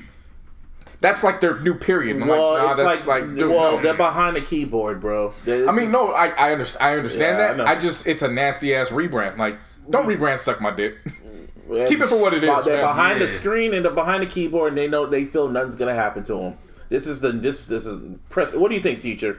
Oh man, It's an evil world we live in. Yeah. I mean, Well, I mean, you gotta go outside at some And point. what I was about to say about Aubrey and Drake, Aubrey and Kanye, is that every time Aubrey gets petty, the universe always answers back in some way, shape, or form. It always just blows back on his face. Yeah, you ain't lying. Yeah, sickle mode. We might as well get in a little sickle right now. Well, we started the year off with a bang. We thought everything's gonna okay. Let's just chill, see what's gonna happen in the new year, and then A few days later, Dreamhampton. Well, I didn't know it was coming until like the beginning of next year. I didn't know. Well, you forgot then, because Yeah. we covered it. I know we covered it, but I didn't think it was gonna come like literally at the beginning of the year. No, I covered the date. I said, yeah, it's January 3rd. Oh, Shit. It's just when we covered it, it was a long time ago. oh, It was just a really long. So Yeah. I think I remembered it a couple weeks before, and I was actually in October oh, okay. because she has started tweeting promo for it. Oh well, she had me blocked. Well, I didn't- okay. Well, that makes sense. well, she doesn't have me blocked. no Well, more. yeah, towards the man. latter end of October, that's when she started promoting. And I was like, oh yeah, that is coming out. I just remember hearing that story about how they tried to premiere the movie in New York, like the first episode, and for the family and victims and journalists and shit, and then it got canceled because someone called in a gun bomb Right. threat from Chicago. And Dreamhampton knew who it was from. It was from the Pied Piper. Yeah. And she's like, I'm literally at war with this nigga. So, I keep saying if you live under a rock, R. Kelly is a fucking... Ugh. Double. Keep going. Keep going. Just... Okay, Surviving R. Kelly was a 6-part God. miniseries, documentary series. Before it started, though, remember Lifetime showed the Aaliyah movie. I didn't watch it. I didn't know. Lifetime showed the Aaliyah movie before part 1, and I only know that because I caught the last 5 minutes to set everything up, getting ready for the first part. As I'm looking at it, this light-skinned nigga, she's like waving goodbye, she hugs him, and she drives away, and I was like, fuck was that, her brother? It was Dame Then we Dash. come find out it was Dame Dash, and I was like, fam. Well, yeah, There was because I haven't seen the movie. I just remember it had a whole lot of backlash when that shit premiered. I remember Zendaya was supposed to play Aaliyah, and then she backed out like, nah. When she saw the backlash for it, she's like, I ain't gonna do it. And Wendy Williams produced that shit. I remember. Yeah. Anyway, Surviving R. Kelly was a 6-part docu-series that was like 3 nights. They showed 2 episodes a night. Mm-hmm. Yeah, 2 hours each. And pretty much they all talked to the victims. That pretty much all of them were teenagers. They all talked to the victims that R. Kelly pretty much abused, like sexually, physically, mentally, psychologically, Financially. Every Lee. every leak like you can think of. Fuck, man. And it wasn't bad. Yeah, she had receipts, and she also talked to like his former entourage people, his management, his family members, his music teacher. They had journalists on there, like Torre was on there, Miss Info was talking, John Legend was the only person, artist outside of all this the whole ordeal that spoke. Because she said she tried to get Jay-Z and Questlove and fucking Lady Gaga, and they all just said, we ain't touching this. So I mean, I don't blame them. I saw a lot of backlash for them, and I was just like, so where should we begin with this shit, man? I mean, the first 10 seconds hit, and it was basically, oh my god! Okay, it's happening. Everybody stay calm. What's the procedure, everyone? What's the procedure? I mean, they fit in the context. They really fucking. Literally, the first 10 seconds, I'm watching, and I was like, oh, this is where we're going. Wow. Yeah. Because then it funneled into the intro theme. Yeah. And that intro was fucking. The whole shit for me was hard to watch. I told you guys earlier, I was actually finishing up watching this shit, and I was just like, dude, I couldn't watch it. Like, I was sitting down just like, nah. Yeah. Yeah, it was just, the first 2 episodes was just a lot. Yeah. it really was. A lot. I mean, there's definitely a lot to unpack. So there's a lot to digest. So, and again, in no way, form, or fashion are you going to hear me on this or any future episodes trying to defend Robert Kelly. That's not Robert what I'm doing. Sylvester. No. He has the middle name Sylvester. Oh, I know that because in Trapped in the Closet, yeah, his name was Sylvester. And I have it on DVD, and I might have to burn it. What I will say is that, because I actually saw the interview when he said that he was molested from the ages 7 to 13. Mm-hmm. I didn't anticipate going this deep today, but having been an adolescent who wasn't properly touched when I was younger, he's not lying. When you are put in that position that young, you do become very overly curious about the world of sex. And I will say, and this is no way talking down on me. Yeah, of course. But I will admit, I'm very hypersexual, more hypersexual than the average person. Even the most hypersexual person. And I can pinpoint it back to the incident that happened. Yeah. So in seeing that and rehearing it, it was like, okay, now we're getting somewhere in terms of how this go. And again, this is not to condone it, because look, that happened to me, and I can tell you, I have not been in a situation where I've even tried to do it to somebody else. You know what I'm saying? So that it's not excusable.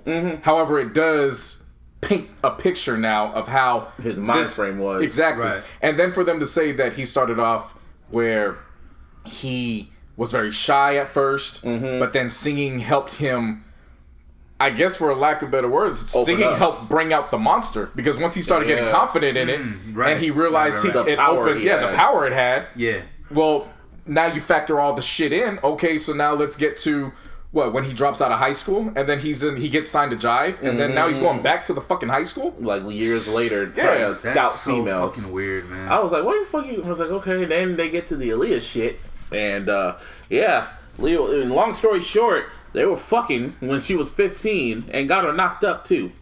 Yeah, and gave her $100 to shut up. $100. And the fucking tour manager, Demetrius, fuck him. Fuck him, yeah. Because the whole time oh man, I asked him, Robert, are you messing with her?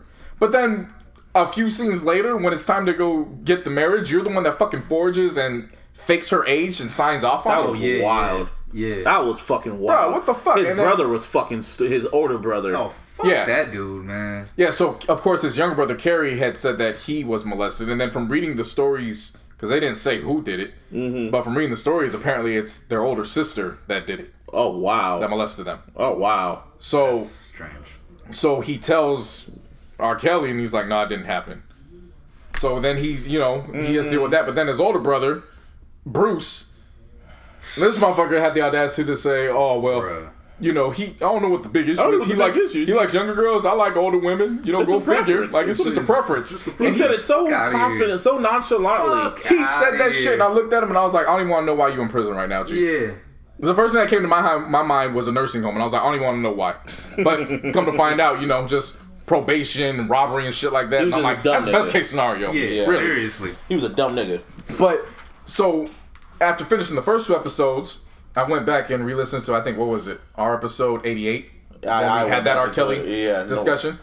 I went back to re-listen to it to see, where everything was and how we stood on everything. And I remember when I stated, I could have listened to the features. No, not the features. It was when I was saying, no, I detest him as a solo artist. Because as dope as the music was, I don't know who his body was calling for anymore. And I had just said it.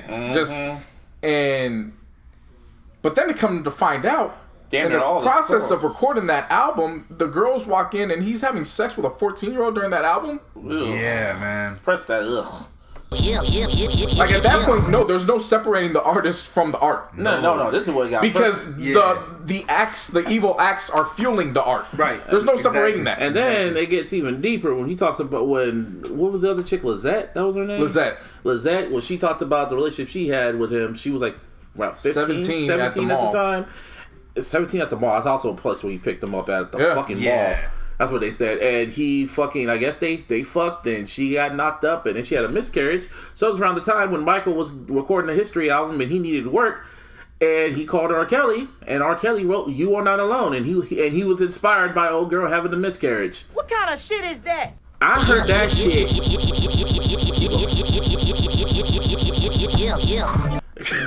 I heard that shit, and that little Boosie shit was like, oh man, fuck! It was my all-time thing. It was one of my favorite Michael records. It was one of the signature records and shit, and it was like, oh, you motherfucker, like I can't even listen to that song now. And then especially when Michael's on it and he's doing the ad libs in the end, and it's like, ugh, you motherfucker, gotta stop being allowed. No, just.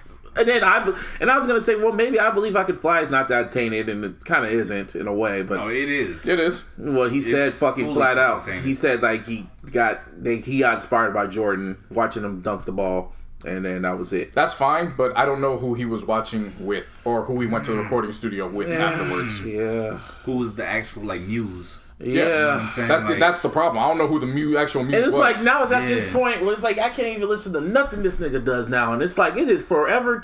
That whole series is like one big ass bomb on his career. Right now to go back, what you were alluding to a little while ago when we were talking about the features, because episode 88.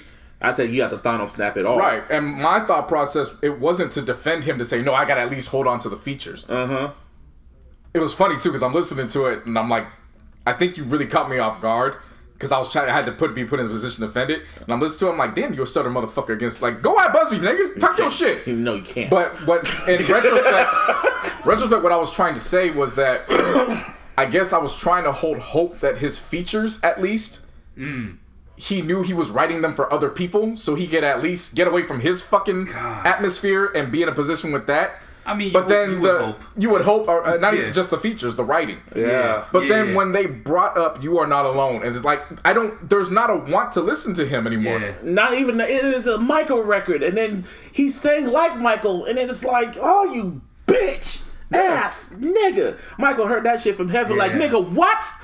Princess looked at him, tragic. Prince on his cloud, purple, tragic, and then looked at Louis. Come now, Lewis. Let Michael mourn. Michael just flew away. Michael just floated away. When I see him in heck, I'm gonna whoop his ass. Come on, Bubbles. Busby, you are about to hate me because I'm really curious. What? If Michael knew? No, he didn't. I mean, okay, listen. How do you know that he didn't? This is what happened around that time period when he was recording History. That's when the first allegations came out. Right. And he was trying to get as far away from that shit as possible. He didn't know what R. Kelly was doing around that time period, and he didn't know what he got inspired. He just heard, "Oh, this is a good song. He sounds just like me." And I was like, "Oh, for show." He didn't know. But he worked with him 2 times after that. With Cry, that came out in 2001 before the tape happened, and then One More Chance. Yeah. Ugh. Hell, nah, I can't listen to that song. Cry maybe, but One More Chance. Ugh. I mean, there's just a lot you gotta. And they go on. There's just a lot. I mean, you even look back at Nick Cannon, who looks like Nick Cornelius nowadays on that mask off shit. Yeah, Gigolo. Shit, it's not. It makes sense why he got so many ventures and so many revenue streams. He can't even perform if he wants to because his biggest song is Gigolo. And it was featuring the Pied Piper. And they broke down who the Pied Piper is. It's someone who lures children by playing a flute, which is music. Yeah. And then you got Omarion, who comes out and says that, of course, their playlist has already been set for the tour. But once the tour is complete, he's not doing any more of the R. Kelly written songs that he did for B2K, which includes Girlfriend, Bump, Bump, Bump, and I think there's one more as well. That was a Nick Cannon song. Yeah. So you have that. I went back and then I didn't re-listen to Thug Motivation 102, but Go Getter. Fucking Go Getter. I'm thinking, I'm like, okay, what's bad? And then it gets to the second half of the chorus, and if you see him with a bad bitch, point out, and I'm like, and fuck you. I don't even know who you're talking about now. And then are you talking about a teenager or what? Yeah. And then fuck you tonight. Or how old is? Fuck you tonight on Life After Death, man. And I remember reading the story about how they recorded it. He said he had hella girls in the studio. He had his shirt off, and I'm just like, what? You nasty motherfucker. Well, the fucked up thing about it, it's not even like there's just fucked up thing about it. But it's like a slippery slope of all the songs he's ever done. Another one is that while he's on the fucking set of doing a house party with Keith Murray, he lures another one into and he takes trailer. her from takes her to the trailer and then just leaves her in the trailer, comes back and forth. Goes back and forth and fucks her. Yeah, I'm like, bruh. I think another thing that was like a little side note. Everyone was all on Twitter. It was a madhouse on Twitter. I kind of loved it till they started bringing in Michael. Then I had to put on my Michael Stan cape, and I had to because they were trying to bring in Michael, and I had to really break this down for you motherfuckers. When that shit happened, it got proven time and time again that both those allegations, there was no proof. They had absolutely no proof. And the accusers, all they wanted was money. They even had the father on tape saying he just wanted money. The second chick was proven to be a con artist. And the district attorney who kept going after Michael all the damn time, everybody kept throwing that case out because there was no fucking evidence. Say that again one more time. Put them in order. Just put all of them in order. Put all of them in order? Yeah, Okay. Well, first off, on the first case, they had no evidence, and even they had the dad on fucking tape, pretty much just saying, "Yo, we're gonna get him for all his money." So yeah, and then after Michael died, he even admitted, I just wanted his money. Press it. Then the second accuser, the mom got proven in court to be a con artist, and all she wanted was money. Then the district attorney, he was going after Michael for years. Ever since he couldn't get him on the first case, he was going after Michael for years and shit like that. And every fucking city in court case was throwing it out because of no evidence except for Santa Barbara. And then after the fucking said not guilty, people said, "Yo, get this nigga the fuck up out of here." End of the day, Michael was not guilty. They fucking destroyed Neverland Ranch. There was no evidence. They had absolutely no fucking evidence. It's out there, people. That's because he looked weird, man. And he just liked playing with little boys. Even that doesn't even sound right. It does not sound right at all, bro. Because he had a Peter Pan complex. You explained it when we were on the car. Yeah, I mean, he was robbed of his own childhood. I mean, when you really think about it, definitely. he performed the last 40 years of his life. Yeah. He was only alive for 50 years. Mm-hmm. He didn't make it to 51. Yeah. You know what I'm saying? So put that in hindsight. He didn't have a fucking childhood. No, I hear you. His childhood was rehearsing, and if you did a step wrong, you got your ass beat off by a tree branch. Yeah, literally. You know what I'm saying? So when he gets to a certain point, he's still longing for a childhood. So he just acted like a child. So right. I'm gonna have sleepovers. There's no defending him having sleepovers with the kids in his bed. Like, okay, I understand that. Yeah, I get that. However, might be a little weird. Yeah. However, as Busby and I were talking about it earlier, he was in video and they were asking him about it, and he was even saying, "No, that's disgusting. I would never do that." R. Kelly, on the other hand, they asked him, "Have you ever had sex with a teenager?" And he was like, "Well, what was?" When you say teenage, how old are we talking? What kind of shit is that? He didn't. Michael just said no. Even Torre was like, "What?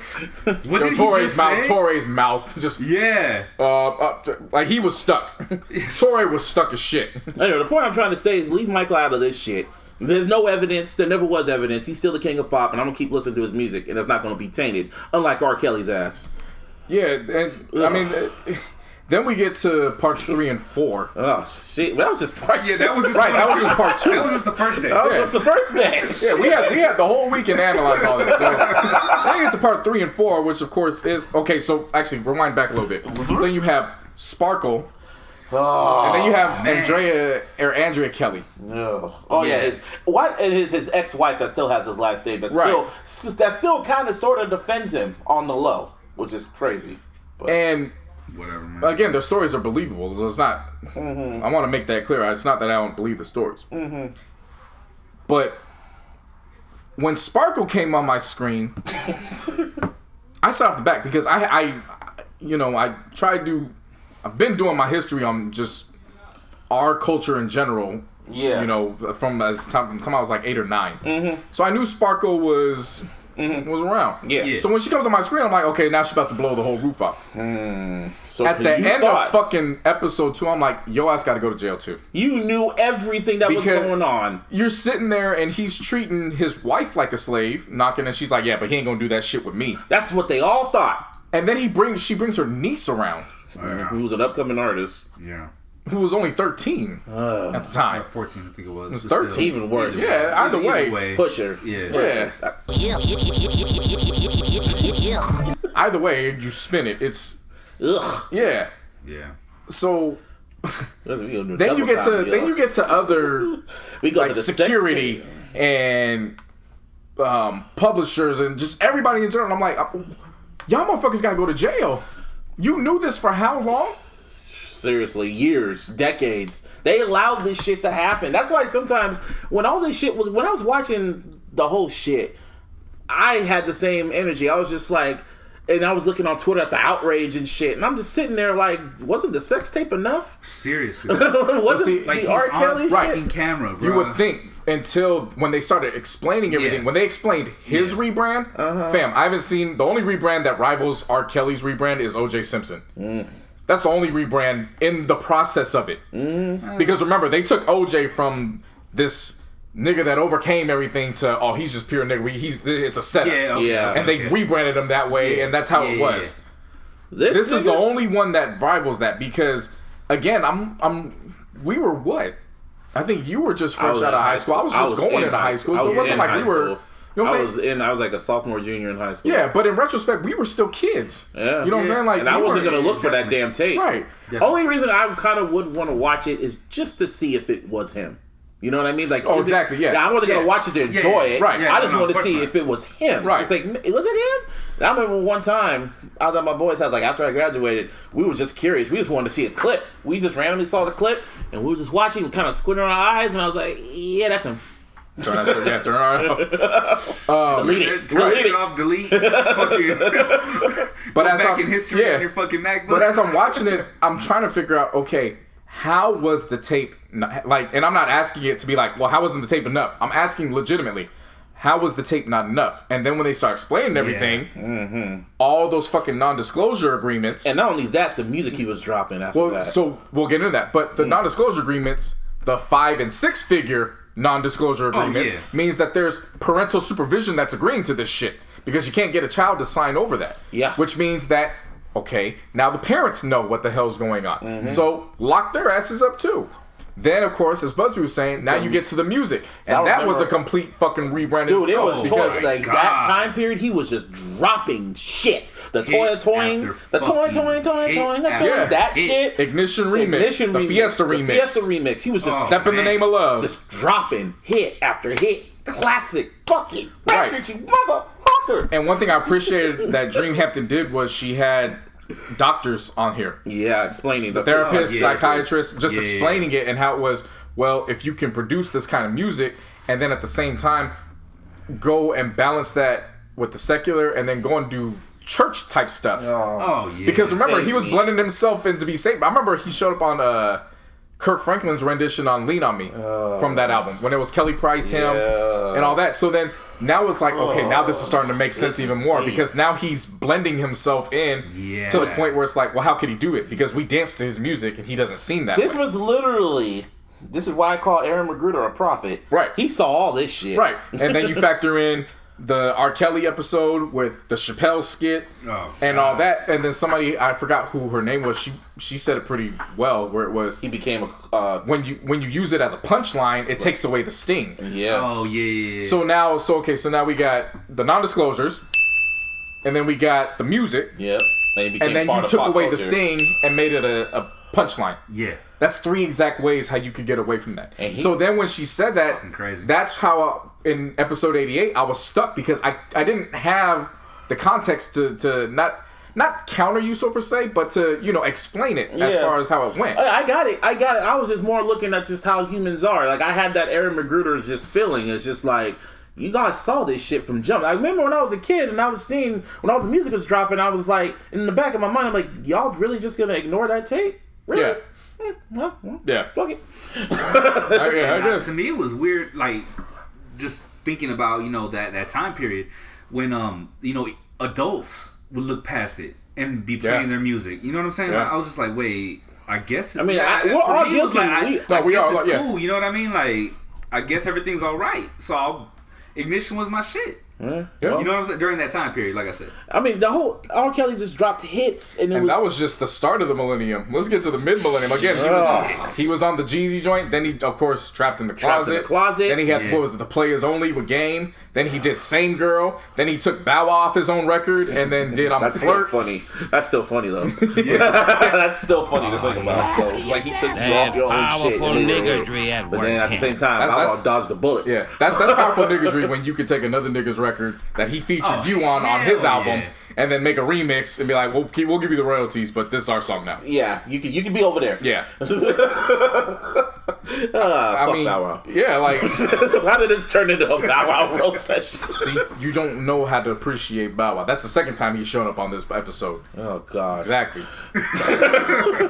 He's a part of it, and he will always be a part of it. And so was the Pied Piper. To this day. Yeah, to this got day. dark real quick, didn't he? To this Oh, you day. ain't got headphones on, that's why you missed it. Yeah, that's right. I heard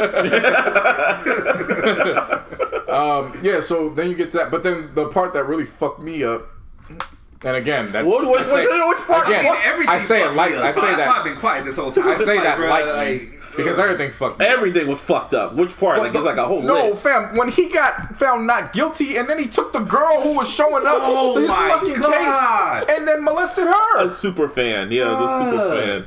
Gave no fucks. Like a little 14-year-old. I mean, I don't even know how to word what I'm trying to say, bro. You sick motherfucker. No. I'm even saying on her end. His you know end. what I'm saying? No, on her end. Oh, How yeah. the fuck do you allow yourself to get that close to him when you see what the fuck this whole trial's about? Because she You've been was there a every super fucking fan. day. She was a super fan who fan. was 14 And she was four. And she was four. If you see, again, I understand what you guys are telling me. I cannot comprehend it myself. I'm telling you, know what I'm saying? watch I just can't. the Trial of R. all. Kelly episode of Boondocks, which I really feel should be taught in colleges yeah. now. Oh no, that's got to win every single It has to win every prestigious award. Not a procedure, but this is it's a it does. historical. It needs- it's an episode. It's an episode that It needs a fucking Pulitzer. It does. yeah, because it really personifies how us Black Americans really. Everyone was just a whole bunch of Rileys. Rileys represented us. How we were just like, fuck that bitch. You should have just got out the way. Right. Don't pay attention to the evidence. We don't pay attention to the music and all that other shit. That's all. When Huey did that whole speech, everyone always kept replaying that speech that Huey did, and I'm going like, okay, yeah. Now play the last part that Riley said. Boo! Boo! Hey, you with the afro. Beat it! Cut the music back on. And then everyone kept dancing. And then the last shit that fucking Which is funny. Have you seen the episode, Marzi? I have. It was years ago though. You need to Rewatch it it because the actual song they used isn't an R. Kelly song.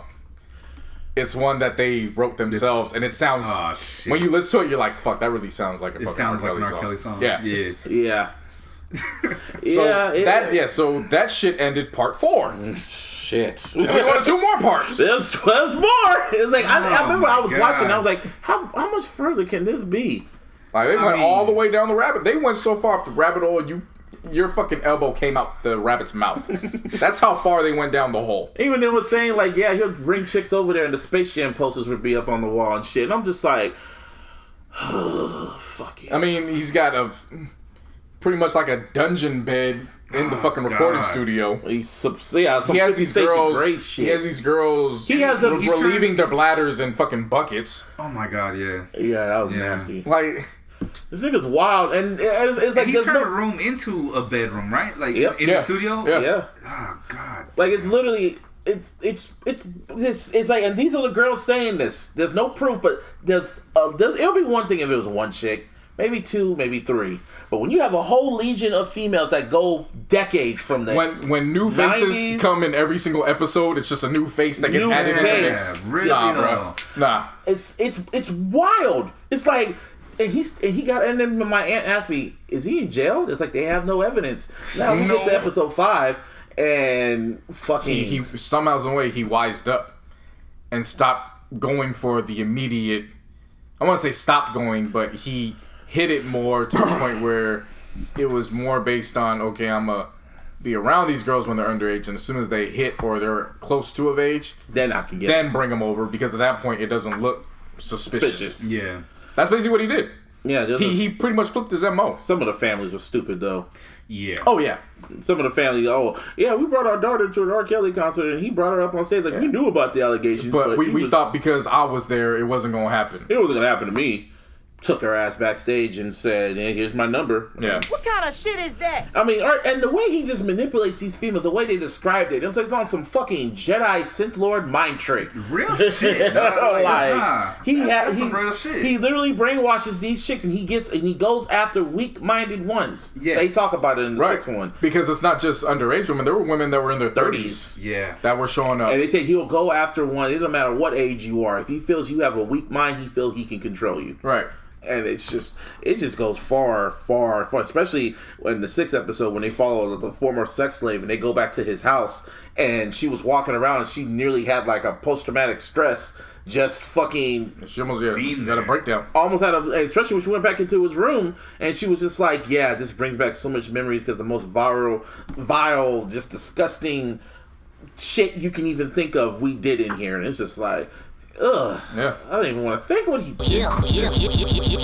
But see, that was another reason, because then, of course, you see everybody who caped up and still caping up as we speak. These niggas, these fans are still and their whole thing up. was, well, why didn't you just leave? And even then, it's like, well, you don't understand how deep this goes. It's not just about leaving. It's not even just about having a sex tape. If they're doing the most vile things a person could imagine, this ain't just a regular sex tape. You know what I'm saying? Like, this is something that, if it gets released, this is some damaging shit. Yeah. You know what I'm saying? This isn't just a sex tape. Yeah. Yeah.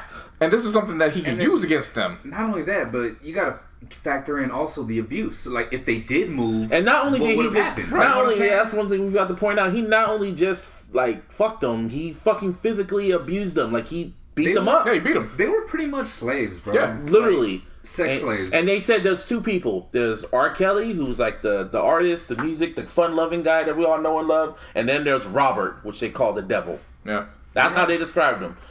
Only thing I kind of did laugh at is like when they had all the montages and you see R. Kelly just dry humping the air, dry humping the water, dramatic music playing. Like I told you, he looked like Lando in season 3 of the Boondocks when him and Granddad are in the strip club, and he goes, "It's just bang, bang, bang, bang, bang," and like his motions literally look like an animated character just gyrating. And back then you hear the Michael Bay dramatic evil music playing in the background. It's like, what the fuck? No, there was another moment I legit laughed. What? Which was when Andrea, his ex-wife, when she was talking, she goes, "Well, who's helping him? Because you can't read and write well." Yeah. And I just started, I legit busted laughing because I was like, "That's right, this nigga is he's illiterate. He's illiterate. Like, Son of a bitch. that's how fucked up what he was doing in this thing. Being explained through this docu-series was that they clearly explained it in part 1. He can't read and write. He can't read and write. And when she said it, it was like part 3 or 4. And in part 3 or 4, I still got taken back because I'm like, oh he shit, even that's admitted right. it. He admitted it in that song. I admit it. Yeah. He admitted it. He can't read. That's why he doesn't own his masters and he lost all his publishing. Yeah, that's why some of the music was played in the fucking Yeah, documentary. because RCA owns it. Yeah, he might get dropped soon. All in all, fuck. You know, he might not get dropped now that I'm thinking about it because his freaking his numbers are spiked. Yeah, because people want to revisit it just to find clues in it. Well, what's the... man, I'm going to look that up this week because I want to see if RCA does drop him, do they still keep his catalog? They probably do. That's I wouldn't doubt it. Well, you know what I'm saying? Because I don't doubt it either. Yeah. Especially the fact that he can't read and write, because it's an easy way to get somebody. Oh yeah, for sure. But I want to know if there's a clause that he has where if they do indeed drop him, he actually retains back at least some percentages. That might be a reason why, because if that's the reason why, then unfortunately, again, they're putting money over human lives at this point. Yeah. That's basically what it comes down to. Yeah. But, and I'm not saying it from a moral perspective, I'm just talking from an economic perspective. From a money perspective, it makes sense. Yeah. Why they would keep him. Yeah. It definitely would make sense no why they would one's keep him booking money-wise. Especially with his name being out there right now, Right. and all, like I said, the numbers Now are he's going getting. Now he's damn near getting blacklisted. Like no one wants to work with him now. up. Right. I'm pretty sure that's been the case. for Like a minute. nobody wants to But work now with with him. Now with this shit, now with this series, it's a it's wrap. bad. No. And I mean, Which is a good thing. I know, but yeah. No, I mean, Cleo and I were talking about this too, because we brought up another artist, way before our years, but if the shit that Marvin Gaye was doing when he was alive had come out, I remember hearing the story about how his dad killed him. I was like, damn, that's like the most wildest thing. And then you actually go and look at Marvin Gaye's history, and you're like, man, his dad might have been doing community a justice, a service. I mean, somebody. But we were talking about that, how he's dead. So it's easy to listen to Marvin Gaye now. Yeah. You know what I'm saying? Like, because nobody's profiting off of it. None of that. Except his kids. I don't have a want to listen to R. Kelly even after he dies. There's not a want. You can't. They tried playing Reignition at the bar the other night, and I had to fight the urge to bop to it. Like, he was like, bounce, bounce, bounce. I was like, can't do it. Can't do it. I even looked at the DJ, turn this shit off, bro. Bounce, bounce, bounce, bounce.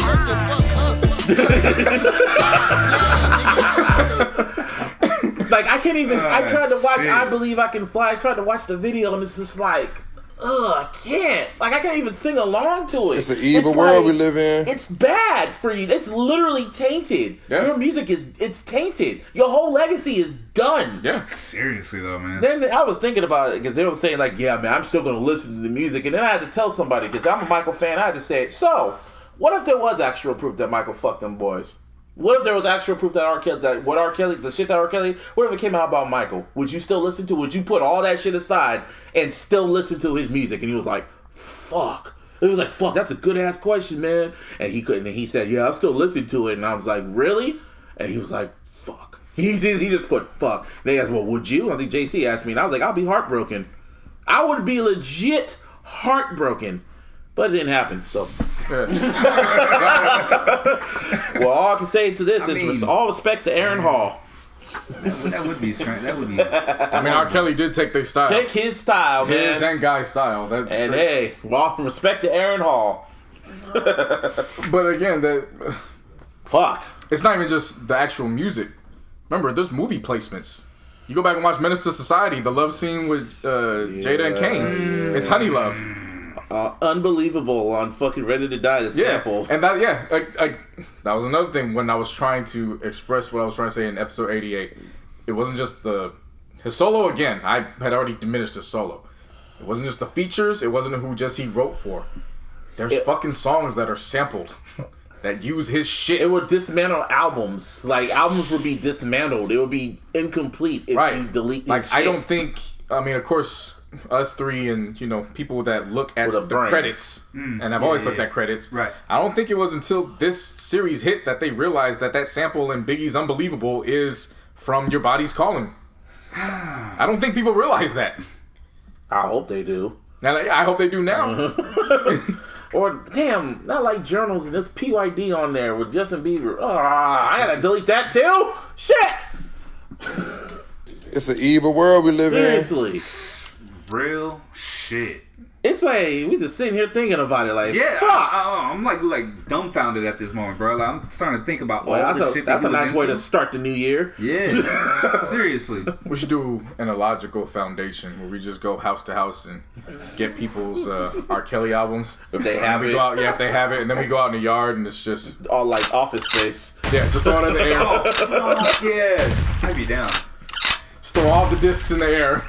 With Big Cap all them Bone's shits. fucking shotgun. Yeah, with the Fuck, fucking man. Colonel Sanders' shotgun. Man, and I like TP3 Reload. Fucking bitch ass nigga. Damn it. I like Trapped in the Closet. I couldn't even watch. I have it on DVD. Throw it away. I got to. That was another Burn that shit. That was another key point too that I was actually. Again, thank God for including these doctors that were therapists and psychiatrists, which was. We know he's over-sexual, hypersexual in his music. He's always been that way. Yeah. But then when this trial's coming, with Trapped in the Closet, he starts doing it in a funny way to kind of make light of his sexual deviancies. So when you do it, again, that's another way you take the sting out. Yeah. So then, in retrospect, going back into... I didn't listen to Trapped in the Closet, but going back reading the synopsis of it, it's a dirty motherfucker. Oh, yeah. Legit. Definitely. Yeah. Definitely. I mean, you've seen the DVD. I have it. Yeah, obviously. That's what I'm getting at. Yeah. Give that to me. I'll throw it in the air. No, I'm just gonna leave it there. Like, you know how I'm gonna treat R. Kelly now? I'm gonna treat him the same way WWE treats Chris Benoit. Just pretend it didn't happen. Just ignore it. Just acknowledge it when you have to, but that's all you have to say. Just say the music he did and just keep it moving. That's what I'm going. That's how I'm going to treat him. That's actually a good way to put it. That's that. He is literally Chris Benoit right now. Yeah. And alive. Imagine, this is like Chris Benoit still being alive after he killed his wife and kids, and he didn't kill himself. He's just in jail. That's what R. Kelly is right now. Ugh. Well, any last words on this shit? Just now, he's him and everybody involved has to go to fucking jail. They got to catch them. God's gonna deal with R. Kelly. He has to get got on something. In the words of his teacher, in the end, he said, "I hope Robert's gathering his sins." But so that's pretty much what it comes down to. For real. Probably speeding away from Levi's. Fuck this game. My brother was telling me it's a pretty good game, though. I hope it is. No, my last words, fuck R. Kelly. Yeah, I'm with you on that. Yeah, I'm with you on that Yeah, one. fuck R. Kelly. Yeah. Fuck. You ruined Michael's record, you bitch ass nigga. That's one reason. Yep. That's one reason why You're just really upset about that Michael record, bro. Yeah. Don't get me wrong, I get it. You better. But, come on, bro. There's a lot more. Oh, I know there's a lot. You know, it wasn't the women's testimony. Yeah, nah, it wasn't what it happened to these women in general. That too, but that's the main one. That's the main one. Mainly. You fucked that record up, you bitch ass nigga. That was my favorite record. One of my favorite records. It was Michael's signature records, and he got really annoying, you bitch. It was definitely one of them. You know what I mean? It was definitely one of them. It sucks. It sucks big time. It really fucking sucks. That's just my 2 cents, though. Yeah. Whatever. Fuck R. Kelly. Yeah. I mean, See, now you joined us. Well, I've always been like that, but whatever. Ugh. Anyway, Coachella. Yeah. That is a great segue, bro. I appreciate that one. Yeah, so they announced the headliners, and I remember like last year I saw the rumors that I knew it was gonna be Gambino, and I thought Justin Timberlake and Kanye West was gonna headline, but Draymond? No. They announced that Kanye backed out because he didn't like the stage, and he wanted more creative control, and Coachella was like, No. Actually, no, they didn't say that. They said, yeah, I was like, what the fuck you mean, Kanye? You've done it before. If you saw what Beyonce... I just look at it as this. If you saw what Beyonce did, you gotta make it work. That's how I looked at it. yeah, Beyonce could put a whole damn marching band. If she can make that stage work, so can you, Kanye. Yeah. And he did it before. Does he? I mean, I've never seen Kanye live, right? So Yo, his Coachella performance is legendary. Yeah, the might be during that time era. That one's legendary. That was a legendary performance. okay. Yeah, he was on the crane. He killed that shit. But I'm saying, does he actually use like the entire stage, like a big ass? He had like the last time he had like a big ass. What was it? It was like a white backdrop, and then he had like ballerinas there and shit. It was like a portrait. Oh, okay. Yeah, and he had like one big ass main spotlight. He was running on a red jacket. He was even on a crane. You know when Michael was on the crane and shit like that going? He was doing that shit. Oh, okay. Yeah, it was a great. That was a legendary performance. For sure. When Kanye puts on a show, he knows how to put on a show. Yeah. Okay. When he knows when to shut the fuck up and he knows he has a time limit, yeah, he can put on a show. Does With that really being said, shut the fuck up? at this point, No, come on, he can still play. I saw what he did with Kid Seagull, so he can still do it. Anyway. no, I thought. Oh, my bad. I thought Martin said, "Does he know how to shut the fuck That's up?" exactly what I said. Hell no, he doesn't. That's exactly what I said. Anyway, But no, Gambino headlining, I'm cool with. album's coming. Tame Impala actually is. It's a band I've been keeping. I caught their last album that was in 2015. Pretty good. So Are they good? they're funky. Ooh. They're like I'm not gonna say they're in the same lane as Jameson because they're more alternative. but they got some funk to them. Okay. They're pretty dope. So to see them, that lets me know, okay, new music's coming from them. I'm interested in And that. Ariana Grande, That she's psychedelic sound too. I kind of like that shit. Yeah. and Ariana Grande, she's closing out on Sunday. So Right. I was like, okay, so either she has a new album coming or she's just riding the wave of Sweetener. Solange coming out means that there's going to Next. be... Yeah. That too. While riding that Right. wave. Solange too. coming out means there's going to be some new music from her. Mm-hmm. I like that. Janelle Monáe gonna be there. She going to destroy that. Kid I'm Cudi's expecting a nice set with Kid her. Cudi's come on. performing. Her's gonna be there. Pusha T gonna be there if you can really look for it, because that's what I hate about these lineups. Like, they have it so fucking small. Like, you gotta really squint your Right. eyes. Seriously. Somebody fucked up with Gucci Mane and listed them as Gucci Gang. So I don't know. Did they? Because you heard. Did you not hear about who Gucci Gang is? Mm-mm. It's a new group. It's Lil Pump, Smoke Perp, and Gucci. Oh, Yeah. So if it's them three, then all right. Whatever. Diplo's Well, gonna maybe. be Anderson Yeah. Paak. You know, Mr. One, you fucked it up by one track, Anderson Paak. I'm curious to see how that Blood Orange performance is going to That's gonna go. be boring. It's gonna be asleep. They're gonna put me to sleep. But Wiz Khalifa, I would like to see a Wiz Khalifa set. Weezer You gonna already be. know. Especially since over the weeks that we were gone, him and Currency announced they're finally doing that project together and they're going on tour with each other. Yeah. Oh yeah, YG gonna be there. And yeah, that's about it. It looks promising. SLBRBE. Oh, they are? Yeah. Where? LMA, Jaden Smith. Sunday. Yeah. I see. That was hella small. Yeah. Shit. Well, I mean, come on. Compared to everybody else, like, Yeah, damn. you know There's what somebody missing though. Who? Who? Justin Timberlake. Yeah. Yeah. Yeah. Interesting. Yeah, I guess my prediction gonna be off on that one, but Yeah. maybe. Well, I still feel it out might be coming. He just needs to be concentrating. I don't know.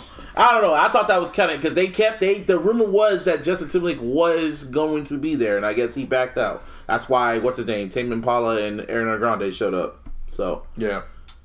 Whatever. whatever.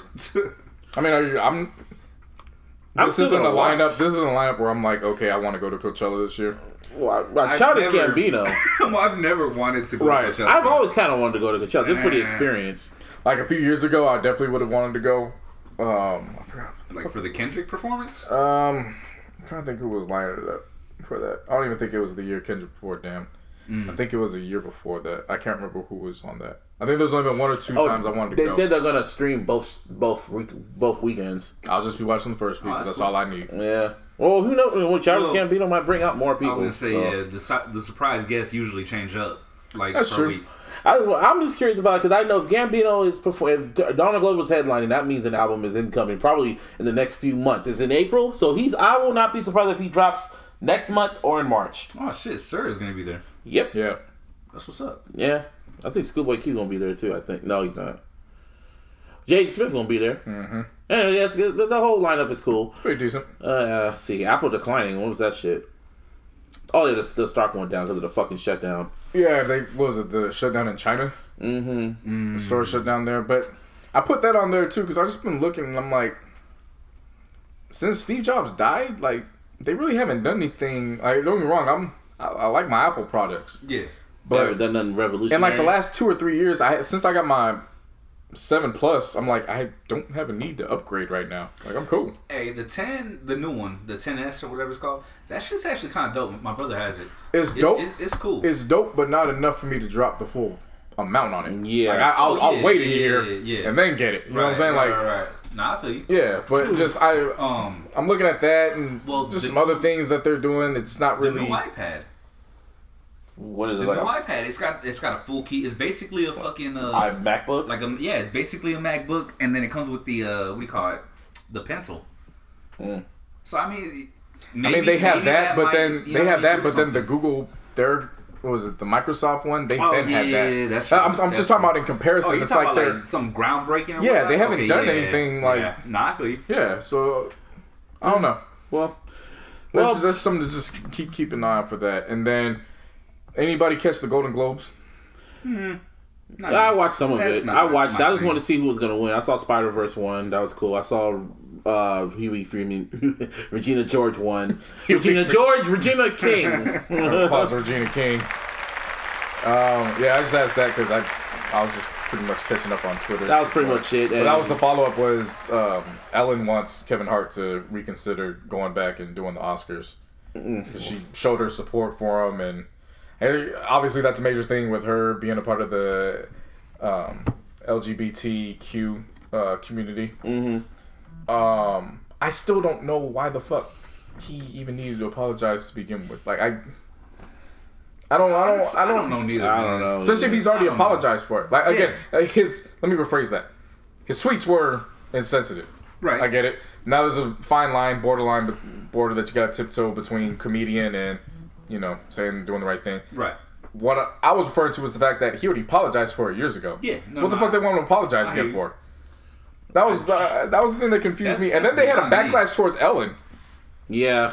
They started getting on Ellen. Like, why would you support him? And I didn't hear about that shit. Well, you know how Twitter is. That's why her brother had to come out, which a lot of people didn't even know she had a brother. Her brother damn near looks like her. And her brother came out and was like, I don't understand what the issue. Like, I fully support my sister. They're legitimate friends. This isn't just something where we're trying to do a witch hunt. Right. You know what I'm saying? And I appreciated his stance because I saw the 7-minute, that particular clip. I saw that clip where he explained, no, I have 40,000 tweets. That tweet came from like 2008. That means you got to go through 40,000 tweets to get that. Yeah. That means you're trying to assassinate my character and my career. Or you just search the shit. I mean, you could just search around that time period on Twitter, boom, from 2010 to 2014, it was a madhouse. Oh yeah, you could say it was the Wild Wild West. Yeah. Until the whole what's his name when the Trayvon Martin shit happened and then the whole race for killing. That's when people got ultra sensitive. Yeah. But yeah, that happened, and now it is a new year. It was a new year. It's a new day. We gotta get these predictions out the way. So JC was right on the mark last year with the soundtracks. Yeah. So we're gonna get some predictions out the way. I did like a whole thread on Twitter about my predictions. So. Some of my predictions, I'm going to say something right now. Stupid motherfucker. Someone's texting me saying someone needed the cold hard facts about R. Kelly. Okay. How much more facts do you need, my nigga? It's in the fucking music. Literally. Anyway. Really? One of my predictions. Oh, we didn't even talk about Drake. Let's get to Drake. Yuck. If y'all remember the Aubrey alert, sicko mode episode. Well, Aubrey just, we kind of questioned his love for women and shit, especially younger ones. Well, clip came out after the whole R. Kelly shit happened. And it showed him groping a 17-year-old. And that don't even sound right. That's not the type of headline that he wants to go in to start. And that's what I was going to talk about. When he tries to get at Kanye, the universe always comes back to him. It always replies back in some way, like, you need to stop putting that shit out because there is shit that you've done. You need to chill. Right. Now, initially, it was defendable. It was. That's how I because he was, he was dancing. To a certain extent, because even then it's like, just because she comes on stage don't mean you could just start groping. Yeah. But if you want to start, it's part of the show, cats, singers in general start grinding on the ladies they bring up on stage. So from that end, but then it's that fine line. Then when he asked her how old she was and she said her age, then he backed up. He's like, whoa! Which I supported at that point. Me too. But then he opened his mouth again and I was like, stop fucking talking. Shut up. Yep. And I was just like, 17. He said, I'm not trying to go to jail for that right now. I'm not going to jail, get off the stage. It was, I'm not trying to go to jail right now. And then he followed it up with, you too thick to be looking like fam. Why did you say that? You gonna put it on the girl for looking the way for being developed? Bruh. And then he kisses her on the lips. First he kisses her on the hand, kisses her on the cheeks, kisses her on the forehead, then kisses her on the lips. It was like a peck, though. And I knew what he was trying to do. I get it. And that's why I didn't really go that hard, because people were expecting me to say something, and I didn't say shit. That was the funniest part about Twitter, was kind of surprised I didn't say nothing. I get it. Me too. However, this is number 4 if we go dating back to June. We have Jaded with Georgia Smith, who like just turned 21. Yep. And then you have the text messages with the girl from Stranger Things. And then you got him dealing with Jimmy Jam's daughter. Who's been courting since high school. She was 16. And then you have this resurface. Like, nah, man, that's too much. That's just too much to overlook. And I remember some motherfuckers was giving Busby a good amount of hell when he even just brought up the inclination of what if one of the elements that Push had was, never mind, and then everybody attacked Busby. But then during the same documentary, I noticed same people were like, wow, how did we all miss the signs? Well, the signs are kind of there with Drake if we want to really examine it. But, billion streams and... Hey, he's popular. I like his music. Yeah. Drake. How did that go, Martine? Fuck him. I mean, that's one of those days I just have to just sit back and just not say nothing. It's just like, I done told you what the fuck is gonna happen. I told you, and now it's happening. See, this is why Drake needs to just shut the fuck up. And when it comes to Kanye dissing, don't put out no negative energy towards somebody, because the universe says, well, you got some laundry in your closet, so let's try to bring that out.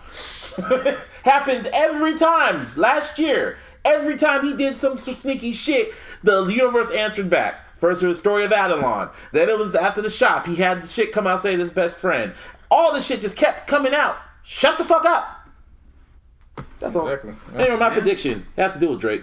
So We said all that just to say this. Predictions. Go. my prediction, Drake's next album is going to be his Black album. Because if after everything he's done, because Scorpion is like his Blueprint 2. Remember how Blueprint 2 was after the whole beef with Nas, Hov wanted to prove himself, and it was kind of lackluster or whatever. So he was even talking about how can I bow out gracefully when he was on the shop. So I think, this is my prediction, his next album is going to be his Black album, where he's going to try to make everybody miss him. He's gonna tease it as being his final album, and the OVO Fest is going to be like his Fade to Black. This is going to be Miss Me, the evolution from song form to album form. What do you mean? The song Miss Me, he's going to turn it into an album. Something like that, yeah. Mm-hmm. Other one I have is like that nigga Blueface. He's going to be the next big mumble rapper that's going to debut. You mumbled as you Bro, said. where to meet? Where to meet his album, but he's going to become a XXL freshman. His album, his album's going to drop. It's going to flop. Actually, that was something I was thinking when the blue lights hit New York. Mm-hmm. First thing that came to mind was... Shit. Blueface told y'all was gonna respect his crippin'. Stupid. Yeah, but I know he's gonna be a XXL freshman. He's gonna drop singles. They're gonna be semi-hot because Drake's probably gonna jump on them. They're gonna be hot. Niggas are gonna vouch for him. It's gonna be that whole great debate about garbage rappers and why we should accept them like the fucking retarded kid in class. No offense. I got dark quick. Yeah. He's gonna drop his album. The lights went out? Shit. His album's gonna drop. It's gonna flop. And by December, we're gonna move on to the next one. Yeah, I got no issue with Blueface. If you're gonna hustle, as long as you ain't stealing, killing, destroying, like I always say, get it how you live. At the same time, Fuck him. I don't gotta listen to it. Yeah. And y'all not gonna convince me that until he gets on beat, y'all not gonna convince me that this is something that we gotta pay. You're not gonna convince me this is E40 style. Oh my god, That's what we're not going to fucking do. We're not going to say this is an implement of from the Bay Area. Outside people from the Bay Area trying to talk about what's Bay Area influence. That's the funny shit. Yeah. New York niggas trying to tell me that. That's New York people trying to tell me that shit. I remember they used Keek the Sneak as an example, and I was like, fam, no. He don't even sound like that. Keek the Sneak actually raps on beat. I'm not even talking about like the raspiness. I'm talking about just actually staying on beat. the track. Yeah. You know what I mean? Like on the beat. Yeah. Like, come on, bro. Another prediction I have, I said Big Sean's going to make his return, and he's going to have a song that's going to clearly go at Kendrick, and then Kendrick's going to respond, and it's going to be the complete opposite of Story of Adelon. Like what Drake did is going to be the complete opposite effect on Big Sean. That's just my thought process. I like that one. Nicki Minaj is going to be on Love and Hip Hop as a last desperate attempt to stay relevant. She was doing a lot of last desperate attempts over the break. Seriously, though. Gambino is going to have the album of the year. Rick Ross is going to have the best rap album of the year. Justin Timberlake is going to drop an album to make up for Man of the Woods. And it will be one of his best albums. That's after the Coachella, but we'll see. Yeah, I know. Kanye West's Yandhi, or whatever the fuck he wants to call it, will be a lot better than Ye. That's not saying much. And J. Cole's I don't think so. J. Cole's going to drop The Fall Off, and it will be his best work. And I think that's all I got now. No, yeah, Niners will be back. All right. Not bad. What about you? That was a whole lot, man. I wasn't ready for that. You took a few of them from me. Oh, which ones? Well, specifically that the Niners are going to be back.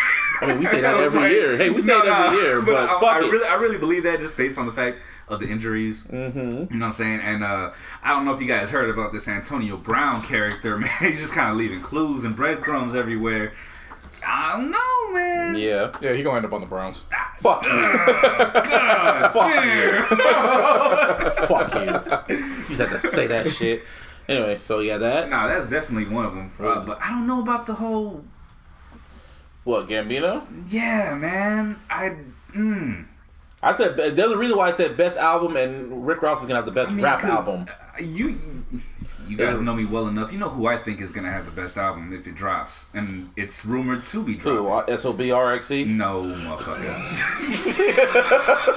Hey, as much as I like them, bro, as much as I fuck with them, you know what I'm saying? I'll be honest, like their albums have not lived up to Except me. the first one. You know, Gangin' was cool. The mixtape. Yeah, the mixtape was the best one. Yeah. Gangin' was alright. Gangin' 2 was basically the exact same thing as Gangin' whatever.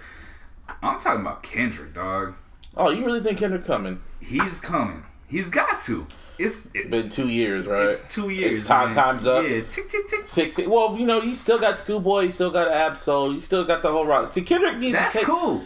That's cool, bro. I'm telling you. I don't want to force him to come out. I don't want to force Kendrick to drop. So I want him to take his sweet time. That takes. See, if that takes 2 years, bro. If it takes, he's been on tour. He dropped the Black Panther soundtrack. If it takes 2-3 years, I don't care. Let him take his sweet time. Let him take his time. But I can't. And he's on a winning streak right now. I can't see him falling off, bro. What's falling off? Being silent? No, I'm talking about like falling off, putting out a bad album or a not up to his standards album. Some streaks are meant to be broken, man. Some days you don't want to do that. That's nice. I didn't see it, man. I just knocked on wood because that happened. I'm gonna be mad at myself. Yeah, I don't really have that many music predictions just because if 2018 has taught us anything, just expect the fucking unexpected. So I can't. Hey, that's real. It's tough to predict anything in this climate. Real. Like, you know, there used to be a time where we were like, oh, this person's gonna drop. This person's gonna drop. This person's gonna drop. Now it's just like I was right on 3 of my predictions. You were right on yours. Right. No, I'm not. Yeah, but that was going into 2018. Now that the year's been recapped. Oh, yeah. We're going to a different year after experiencing the year we've had. Like, it's so unpredictable. Yeah. I only have one music prediction, and that's... I believe Kendrick is going to drop, but it's not going to be a Kendrick solo. I believe Black Hippie will drop their album. Man, I hope. I hope so. I'll be happy with that. Shit happens. I'll be happy with that. Come on, with Reason now with them, Kendrick. Speaking of J. Cole, we mentioned him. Before we got on the air yesterday, or before they announced that they're recording there as of right now, from June 6th to the 16th. Yeah. For 10 days straight. Revenge of the Dreamers 3. And they're recording and they're having a hoot. JID's out there, Reason's out there, Wale's out there, Currency might be out there. Big Rapper Pooh. At this point, you've seen people just out. I guess he made Atlanta into Wyoming. J. Cole. So they said they're trying. The whole project is they're trying to get this done in 10 days. Yeah. So it's doable. Yeah, I mean it's doable. Just get Kendrick out there. I said give us one track at least. Bruh. One track. Or 2. I'm over it though. I would be so happy. Like I'm over it. I'm not. There's certain acts. There's certain acts. They're too advanced in their careers. I don't want to see it anymore. Like, had they dropped from Sideline Story to Good Kid, Mad City to the Joint album, it would have been perfect. But they're so, and this isn't to compare their skill set. They're just so far across on the spectrum. Yeah. Where it's just, I don't even want to hear it now. And it's not just them. I mean, somebody else brought up, it's time we get that ASAP Rocky Schoolboy Q. And in 2014 or 15, I'd be like, yeah, that'd be dope. 2019, I want to hear that. Yeah. They're they divided on different ends of the spectrum now. Yeah. It's just, to me, I like when they do joint albums either when they're on the come up or they're at the prime of the prime. That's what I said about Watch the Throne. This is why I always felt, even before Kanye went nuts and shit, I've always said they should not do another Watch the Throne 2. Watch the Throne 1, that was a once in a lifetime thing. Yeah. Both Jay-Z and Kanye were literally, what the fuck? The Laker game is on there on halftime. This is the Mavericks? Yeah. Those are Cowboys fans. Anyways, like I was saying. Probably. Legit. We're going to get into that. No, the point I'm trying to make is that Jay-Z and Kanye were both at their peak, I guess. I mean, their respectful peaks at the same time. And everything, the universe has worked accordingly. You can't recreate that moment. So, yeah, I still feel, and right now, Cole and Kendrick are literally at the opposite spectrums right now. Like, because Drake's at the opposite end. I always said, like, if Drake does do, like, a collab album, I could see him more with J. Cole. Yeah. Oh yeah, for a sure. Drake and J. Cole like collaboration album. I could see that happening more than Kendrick and Cole. Right. But Well, apparently they've been hanging out, so they always hang out, man. They're like BFFs, kind of. But Yeah, so that was my one music one. I got a couple in sports. Kevin Durant goes to the East, the Knicks. more than likely. I'm going to the Knicks. As a result of that, so I just did them in domino effects. Okay. So as a result of KD going to the East, Cousins actually ends up staying. Well, not staying in Oakland, but he stays with the Warriors as they go to San Francisco. Okay. And the way we've been seeing everything transpire without LeBron at this point, Magic and Rob, they pull the plug and they make the trade for AD going into next year. yeah, that's what I was saying too. And I it has to happen. It seems like, you know what I mean? yeah. Football's still going on, so and football's so damn night and day. It's hard to fucking predict. Oh yeah, that's another football. prediction I made. Kaepernick's gonna get signed. Good luck, Chief. Okay. The Peterman got picked up before Kaepernick, so Yeah. yeah, That's your boy. yeah. And he got signed to the Raiders practice squad before Kaepernick. So yeah, that's that. Yeah. But staying on the realm of sports, as we'll get into it, Playoffs. the playoffs. Playoffs. Boy, the fucking wild card playoffs. They lived up to the fucking hype. Besides Man. the Colts and the Texans. Andrew Luck. Andrew Luck to show why he's that nigga. Beast, He bro. destroyed the Texans. Texans never won a second. Oh yeah, they have. Did you ever see him play at Stanford? No, Once. actually, you know what? I take it back. I was gonna say no, but I did see him. Like, I think it was against Oregon, actually. I think that was one of the games I saw too. Yeah, Yeah. if you 'Cause got I if watched anybody all got a chance to his see him games. play, He was out here. That was a boy. Yeah. He was a boy. Oh yeah, Oh yeah, for sure. Yeah, to see Andrew them Luck. beat the Texans the way they did. It was Man, damn near I a was blowout. surprised, dog. I'll be honest with you. Everyone I was thought- really surprised about that. No, who me and JC were on the phone during like the fourth quarter. Who's the quarterback for the Texans? Deshaun Watson. Yeah, That's he the was- reason why I was surprised. Yeah, he was just playing like a fucking. He played like a rookie. quarterback playing his first playoff game. Yeah, he was I making mean- stupid ass passes. It was like, bruh, what are you doing? Whatever. But isn't their offensive line fucked up? Yeah. Yeah. Yeah, this shit's Can't do anything without an offensive line. Yeah. Like, Yeah. It is what it is. But yeah, they won, so they're gonna be playing the Chiefs. Them Cowboys. Shout out to Rossi. Shout out to Jason. Play the Shout out evil to act. Devin. See, shout out JC's to the one that opened my eyes shout out to to it. Maul. Fuck the Seahawks. Off top. That's what I'm saying. I can't even be mad that the I was Cowboys mad won. both ways because I don't like both Nah. of them. I wanted Bane to win. As long as Seattle Did you hear me? loses, I'm happy. I wanted Bane to win. Yeah, play the evil laugh. I wanted Bane to win. Collapse. For real. Yeah, but yeah. Hey, I did. I'm not gonna lie though. I did tell my grandma. I was like, hey, you know, if North Korea wants to bomb us, you know, Dallas ain't a bad spot to hit right now. Yeah, I know. I'm just fucking around. It was a joke. Yeah. But yeah, the Cowgirls won, and they're gonna go to LA to go against the Rams. I thought we'd go against the Saints, but going against the Rams, that's even funnier. Because me and that's it's gonna be a 50-50. You know, a lot of people talk about Jerry's World being 50-50 when they play the big time teams coming into that stadium. I hate to break it to y'all, but not you guys, just in general. But you know, for those who forget, the Cowboys training camp is in Oxnard, Yeah. same place that Anderson .Paak's album's named after, and that's only about an hour away from LA. Yeah. That community is out there. It might be a Cowboys home game. And there's a lot of different types of fans in LA too. As Yeah. far as football Cowboy goes. fans are like cockroaches. They are everywhere. Literally. Sorry, but it just is what it is. Yeah, no, I want to see the Cowboys get to the Super Bowl. Play that. It'll all make sense later. Vincent Price. I just want to say, nah, that's not a Vincent Price for me. I want to see the Cowboys get to the Super Bowl. Think about it for this instance. Okay. I'm listening. They go to the Super Bowl. Okay. The Super Bowl is held on CBS. Who's calling the game for CBS? Romo. Oh, interesting.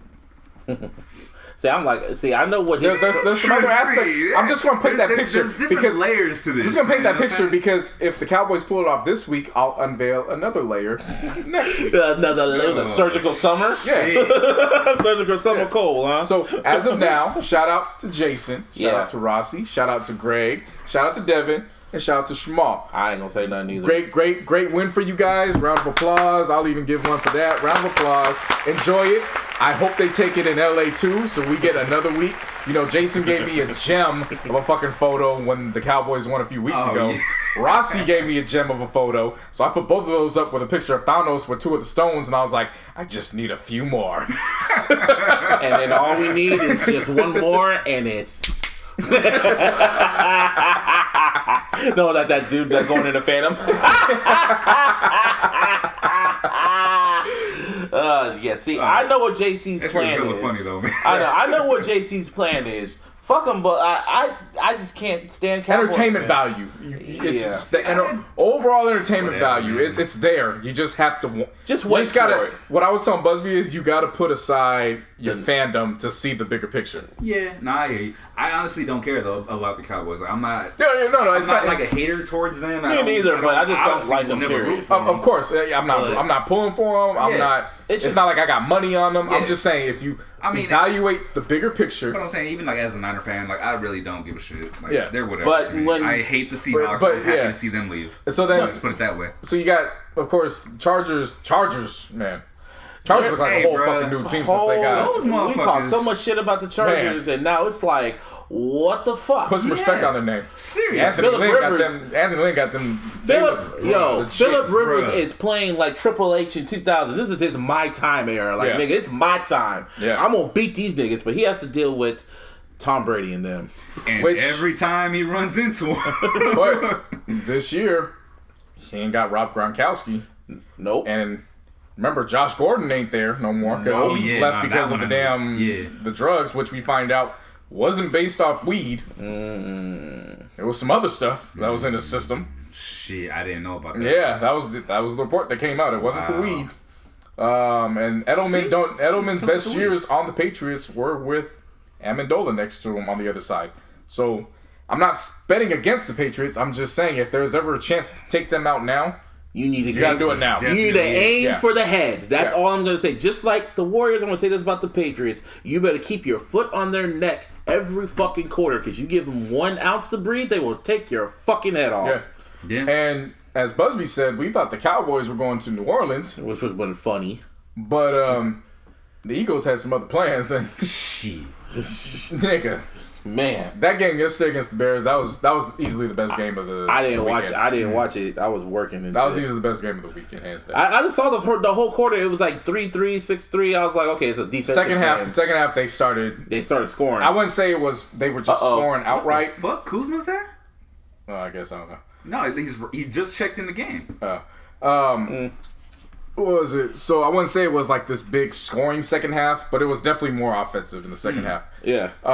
The kicker though, he got that Kyrie Williams treatment from the fans. And then come to find out this morning, he didn't even deserve it because the ball got tipped when he by like a finger or 2 fingers, like a finger or 2 fingers. That's all it takes. Yeah, that's all it takes to change the direction like a motherfucker. Yeah, and that shit double doinked.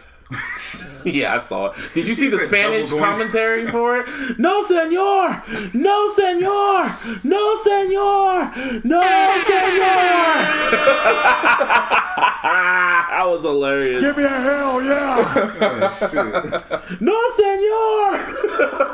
Yeah, the Eagles went and held their own club in the visitors' locker room because the Bears, after every win, they would have their own little shindig and whatnot. Right. But that was just, man. The Eagles are going to New Orleans. Yeah. And, that's their... It's going to be interesting. Remember there was Atlanta Robin season? Yeah. This is not what they've taken on. They've taken on Robin season, where they wear the ski masks. Oh, they got, what's his name? Who's their coach? Peterson? Yeah, Doug Peterson. They got him a Jesus piece they had in the locker room. Put it on him. No, senor! Bruh, the divisional playoffs this weekend is about to be some shit. Yeah, I might actually. The last time the Saints won the whole shit, they went 13-3, and guess what? And they lost to all the teams. The exact same teams. All 3 teams they lost to were Yeah, I don't know who's gonna win this whole thing. This shit is completely wide open. It's crazy. See, right? I was talking about Barber because I was thinking.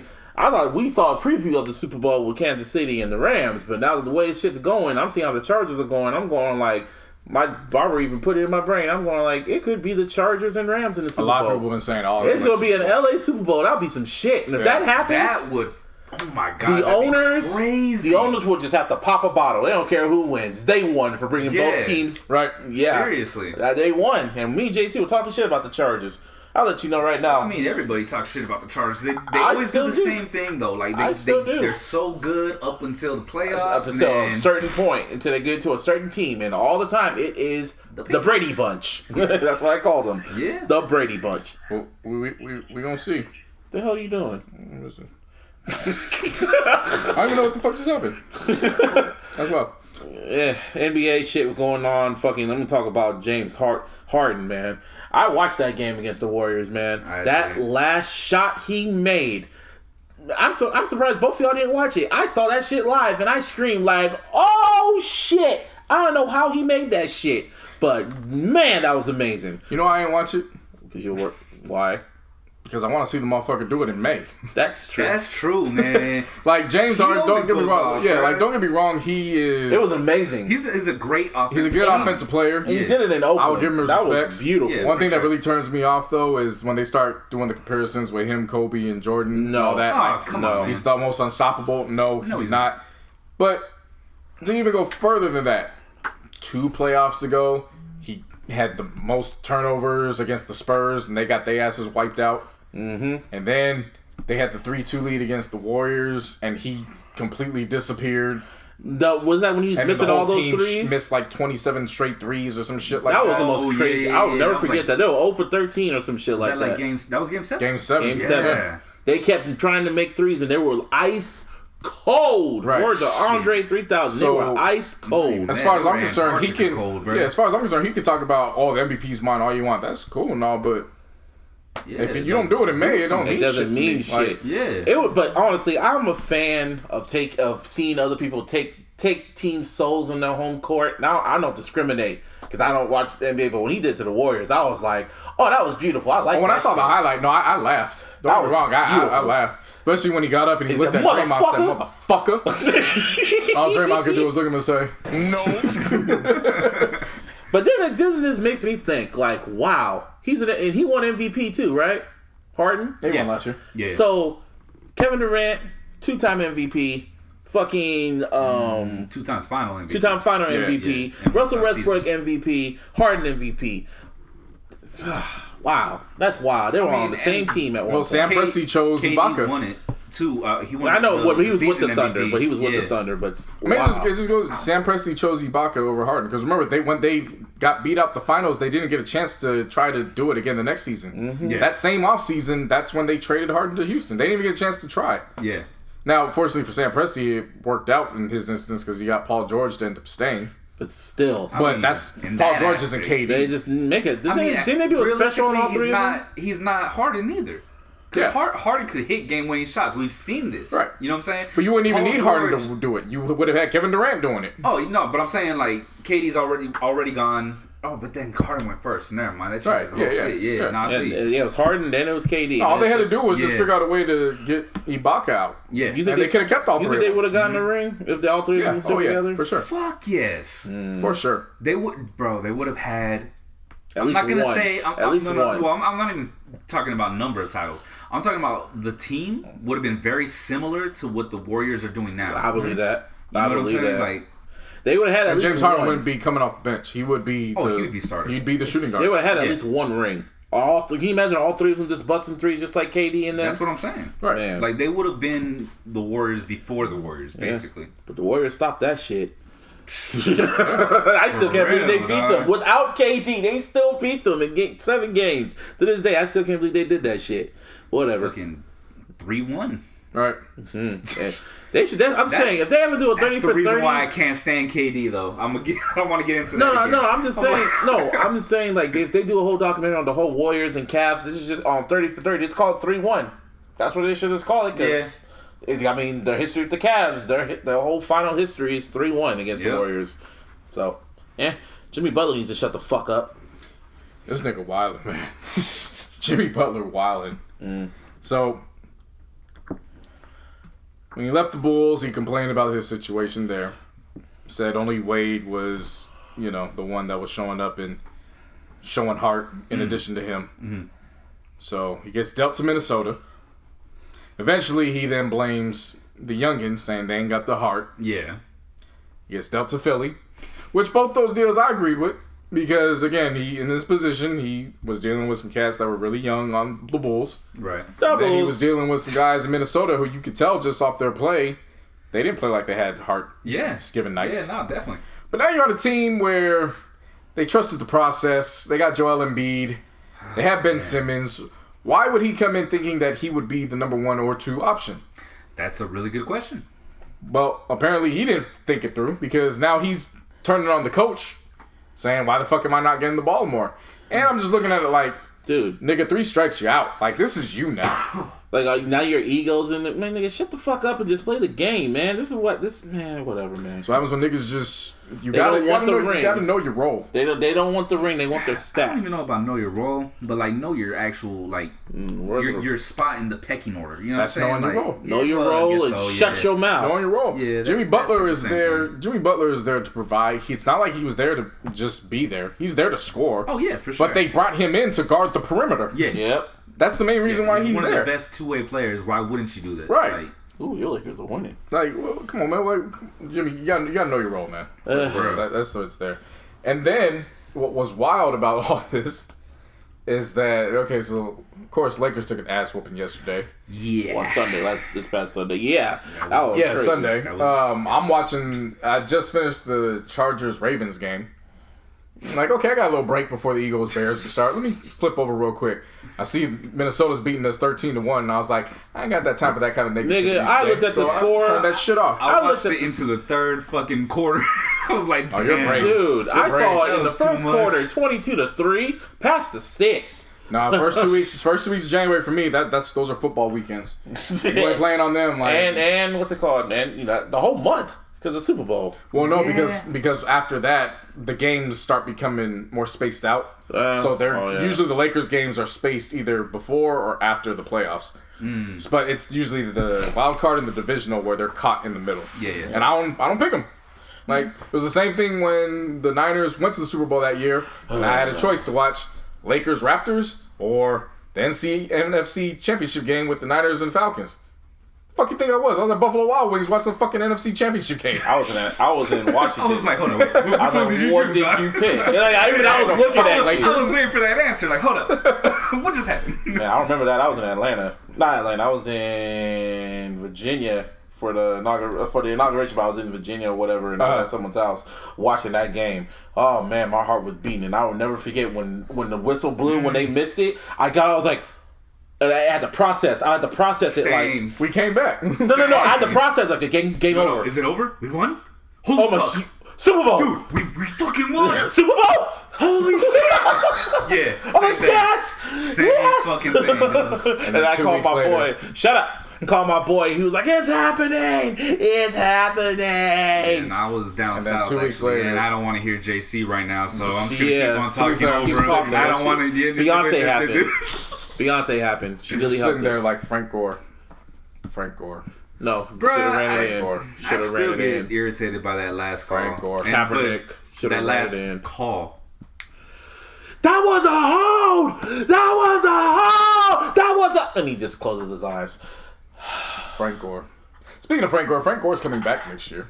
It's like year fucking 15 or 16. Wait, Yeah. what? Yeah. He's coming back to the. He's gonna. Play I think he again. almost put up 1,000 yards this year too. Yeah, he did. God damn. Come back home, Frank. Come back home. Well, Be a backup. technically, He is home. I know, but come back to your real home, Santa Clara. Come back to Santa Clara.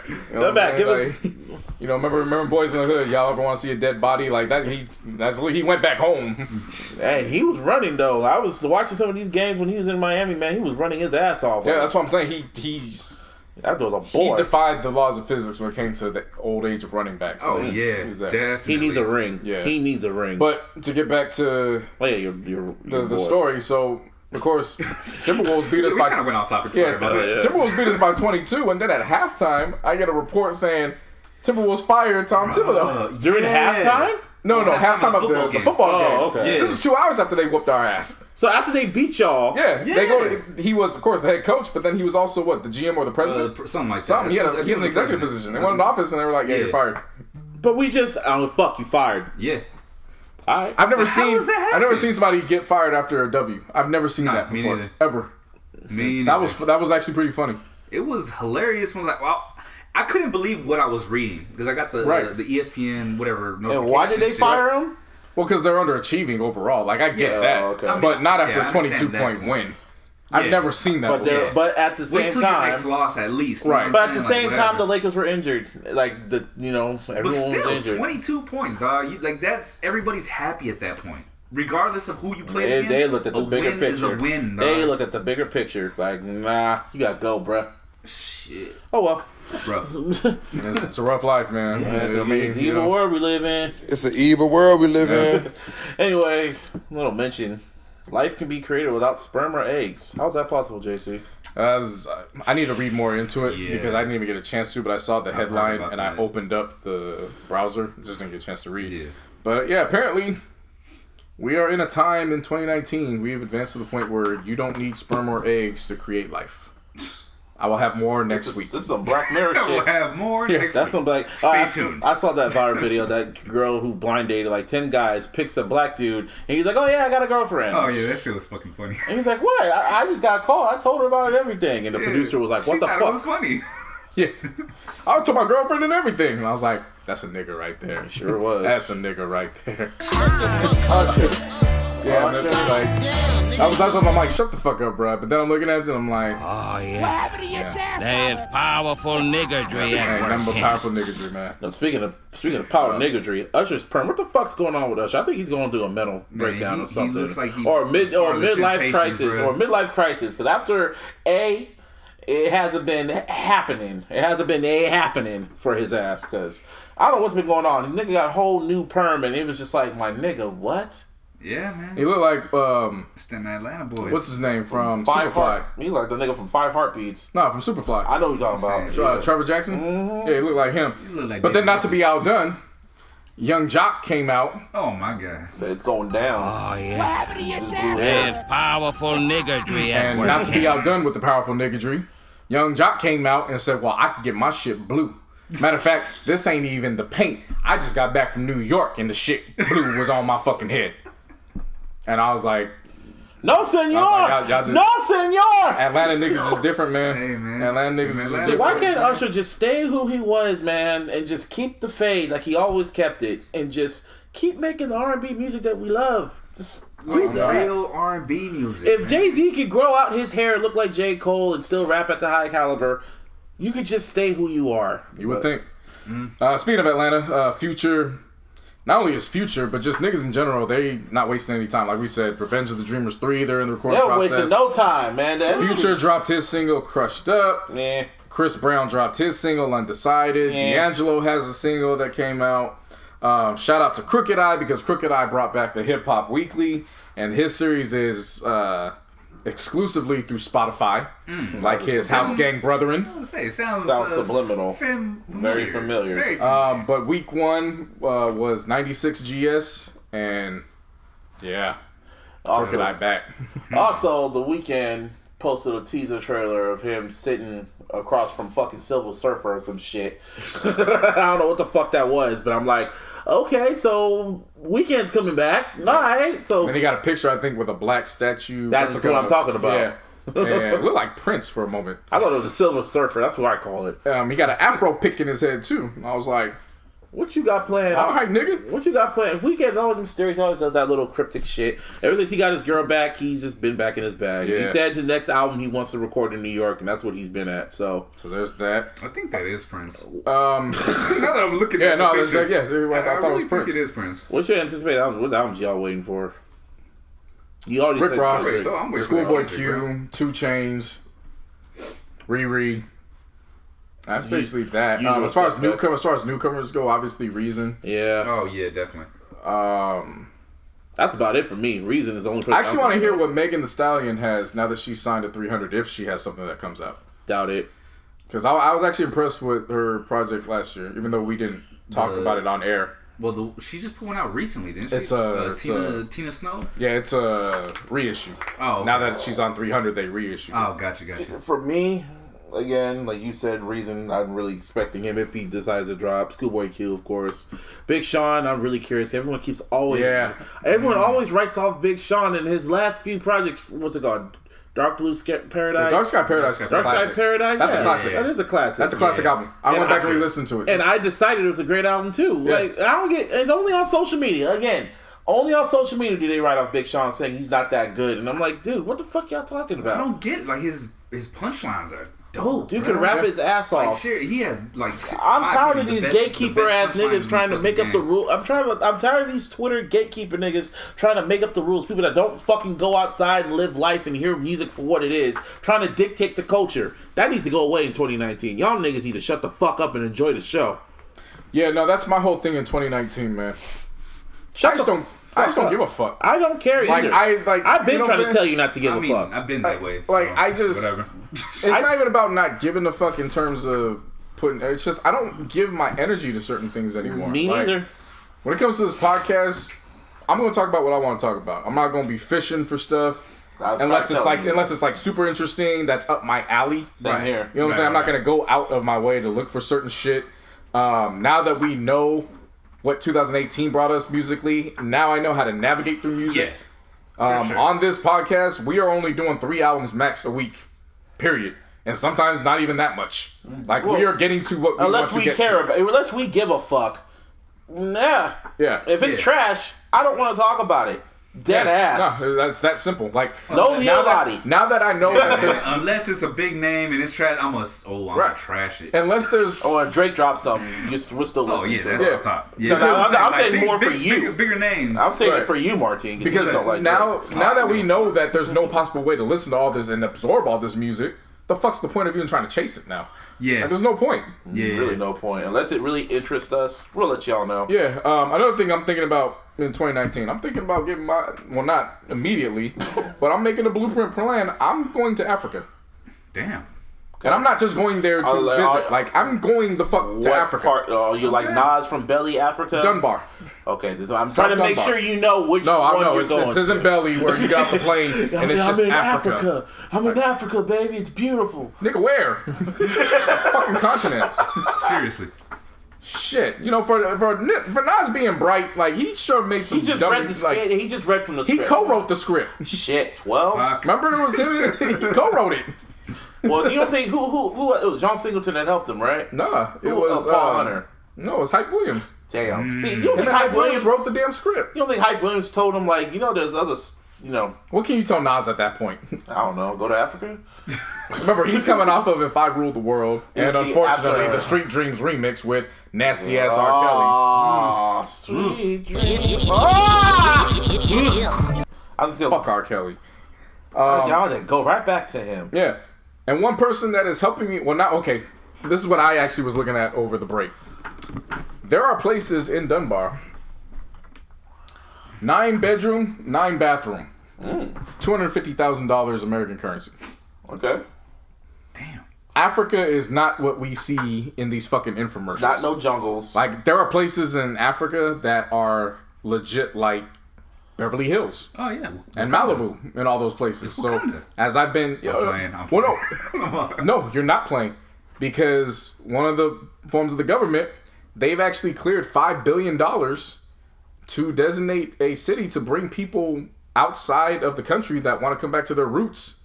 Oh, shit. They are creating a Wakanda-like environment. They got $5 billion cleared to do that. That's crazy. And again, I was looking at that, but then to just see over the weekend, Michael J. White, Black Dynamite. Dynamite. Spawn. Old school, 97 Spawn. Right? Yeah, he was on the Dark Knight, too. Yeah, and the Dark Knight, Yep. He is now the king of Akwamu in Ghana. In Ghana. Yeah. And this isn't a joke. Like, his African DNA has been linked to West Africa. That's crazy. So he is now their king. Imagine just going out there just to chill and they're like, oh yeah, you're the new king now. And then nigga named Killmonger shows up and like, yeah, you gotta fight me for it. Is this your game?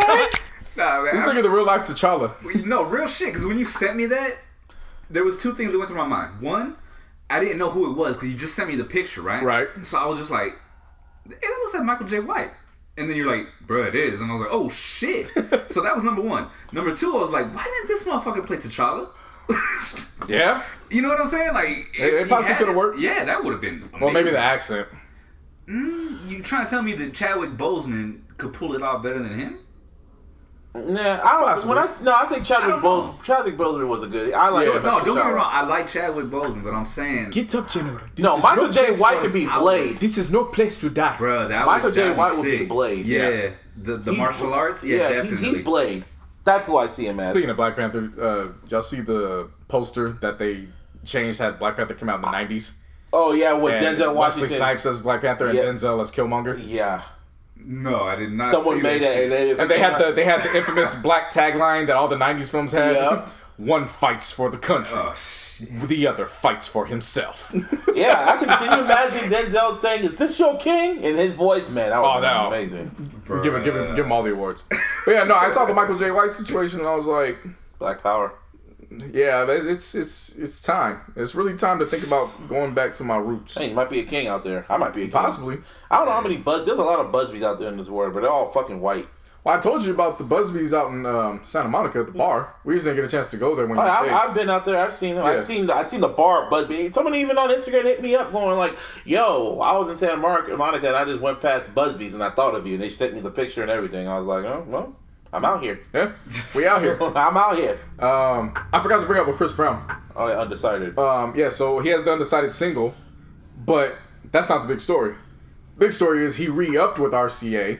And actually read his contract. And now he owns 100% of his masters. Oh, Good for yeah. him. Round of fucking applause. See, Chris Brown's been kind of... See, I remember I went on that whole Chris Brown, strike when he was doing fuck shit. All of 2018, he was very mighty quiet. And the thing of it was as quiet as he was, I went back and typed his name into just the stream search. Mm-hmm. He did a lot of fucking features for a lot of lower name acts. Oh, yeah. He sure did. A lot. Like, I thought he's been doing that, though. Yeah, like, I thought it was just the Freaky Friday and then a couple other joints. Like, he actually worked all year. Yeah. He just got his feature bag. Right. He did it very silent. He was on Mai Tai. He was on Mai Tai, too. Yeah. He was... What else was the Freaky Friday? He did some other shit, too. And a couple others. But, no, Undecided was cool. It's just... When it comes to Chris Brown, I don't put everything on the single.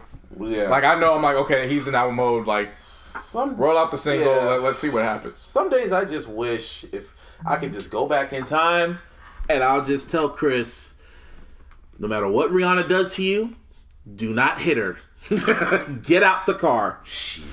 If you get out the car and walk away, his career would be so much different right now. Bro, he'll be up there with Michael. I was just gonna say that. He would have been up there with him. Right He would have done. He'd been doing stadiums instead of arenas. He would have been that nigga. He'd been what Bieber is. But I'm always a firm believer in once you change something, you don't know what the outcome is. Yeah, that's true. As bad as that incident was, who's to say that incident kept him from killing somebody later on a few years later? Yeah, that's how the space-time continuum happens, man. On that Back to the Future shit. Yeah. Everything happens for a reason, people. And on that note, fuck R. Kelly and Jed York. Oh, the Tiffany Haddish shit. What do you think about that? Jed York. I don't know, man. I mean... Does it at least make you think maybe Cat Williams was onto something? Honestly, yeah. To me, yeah. Because I actually had to go back and look at it, and I was like, maybe he wasn't hating. Maybe he saw through it. Yeah, because I went back and looked at her tour schedule. That was the first show on the tour. Very first show. She bombed it. Yeah. It was and I'm not Eve. saying that, you can't have a bad night. Mm-hmm. But for the first night of the tour, and she's just drunk, and she was inviting people to drink with her. And that nigga went on stage like, she's garbage. People were walking out and all types of shit. Maybe it was just one of those nights on New Year's Eve too. Right. Maybe she was going through something. I don't know. Like I'm not going to hold it completely against her, but I will say I'm actually looking at what Cat Williams said a little bit differently now. Mm-hmm. Like maybe he wasn't completely hating. I mean, just telling the truth in a fucked up way. Drunk or drinking like that before her set. You know what I mean? I don't know. And just pulled a B-Rabbit, just bombed. Yeah, seriously. Like she's choking. So, I don't know. Nah, you should not be there. Nah. You know what I mean? Maybe there is some validity to Cat Williams. Well, I'm just like, I'm not gonna write it off because she's getting her bag. Can't hate on the next black person. No, that's not what I was saying. I get it. They always said it's just like this whole community saying that she's not that funny, and I'm like, she's fucking hilarious. What are you talking about? I think she's better suited for roles. Yeah, because because I would pay to go see her in a role versus going to pay to see her do stand-up. Yeah, true. That's only because I haven't seen her do a stand-up. I've seen it on Maybe Showtime. I need to watch it on Showtime or Netflix just to get a different perspective. But I haven't seen it, so Right. She's not like fucking, what's her name? Amy Poehler. She's not really that funny to me.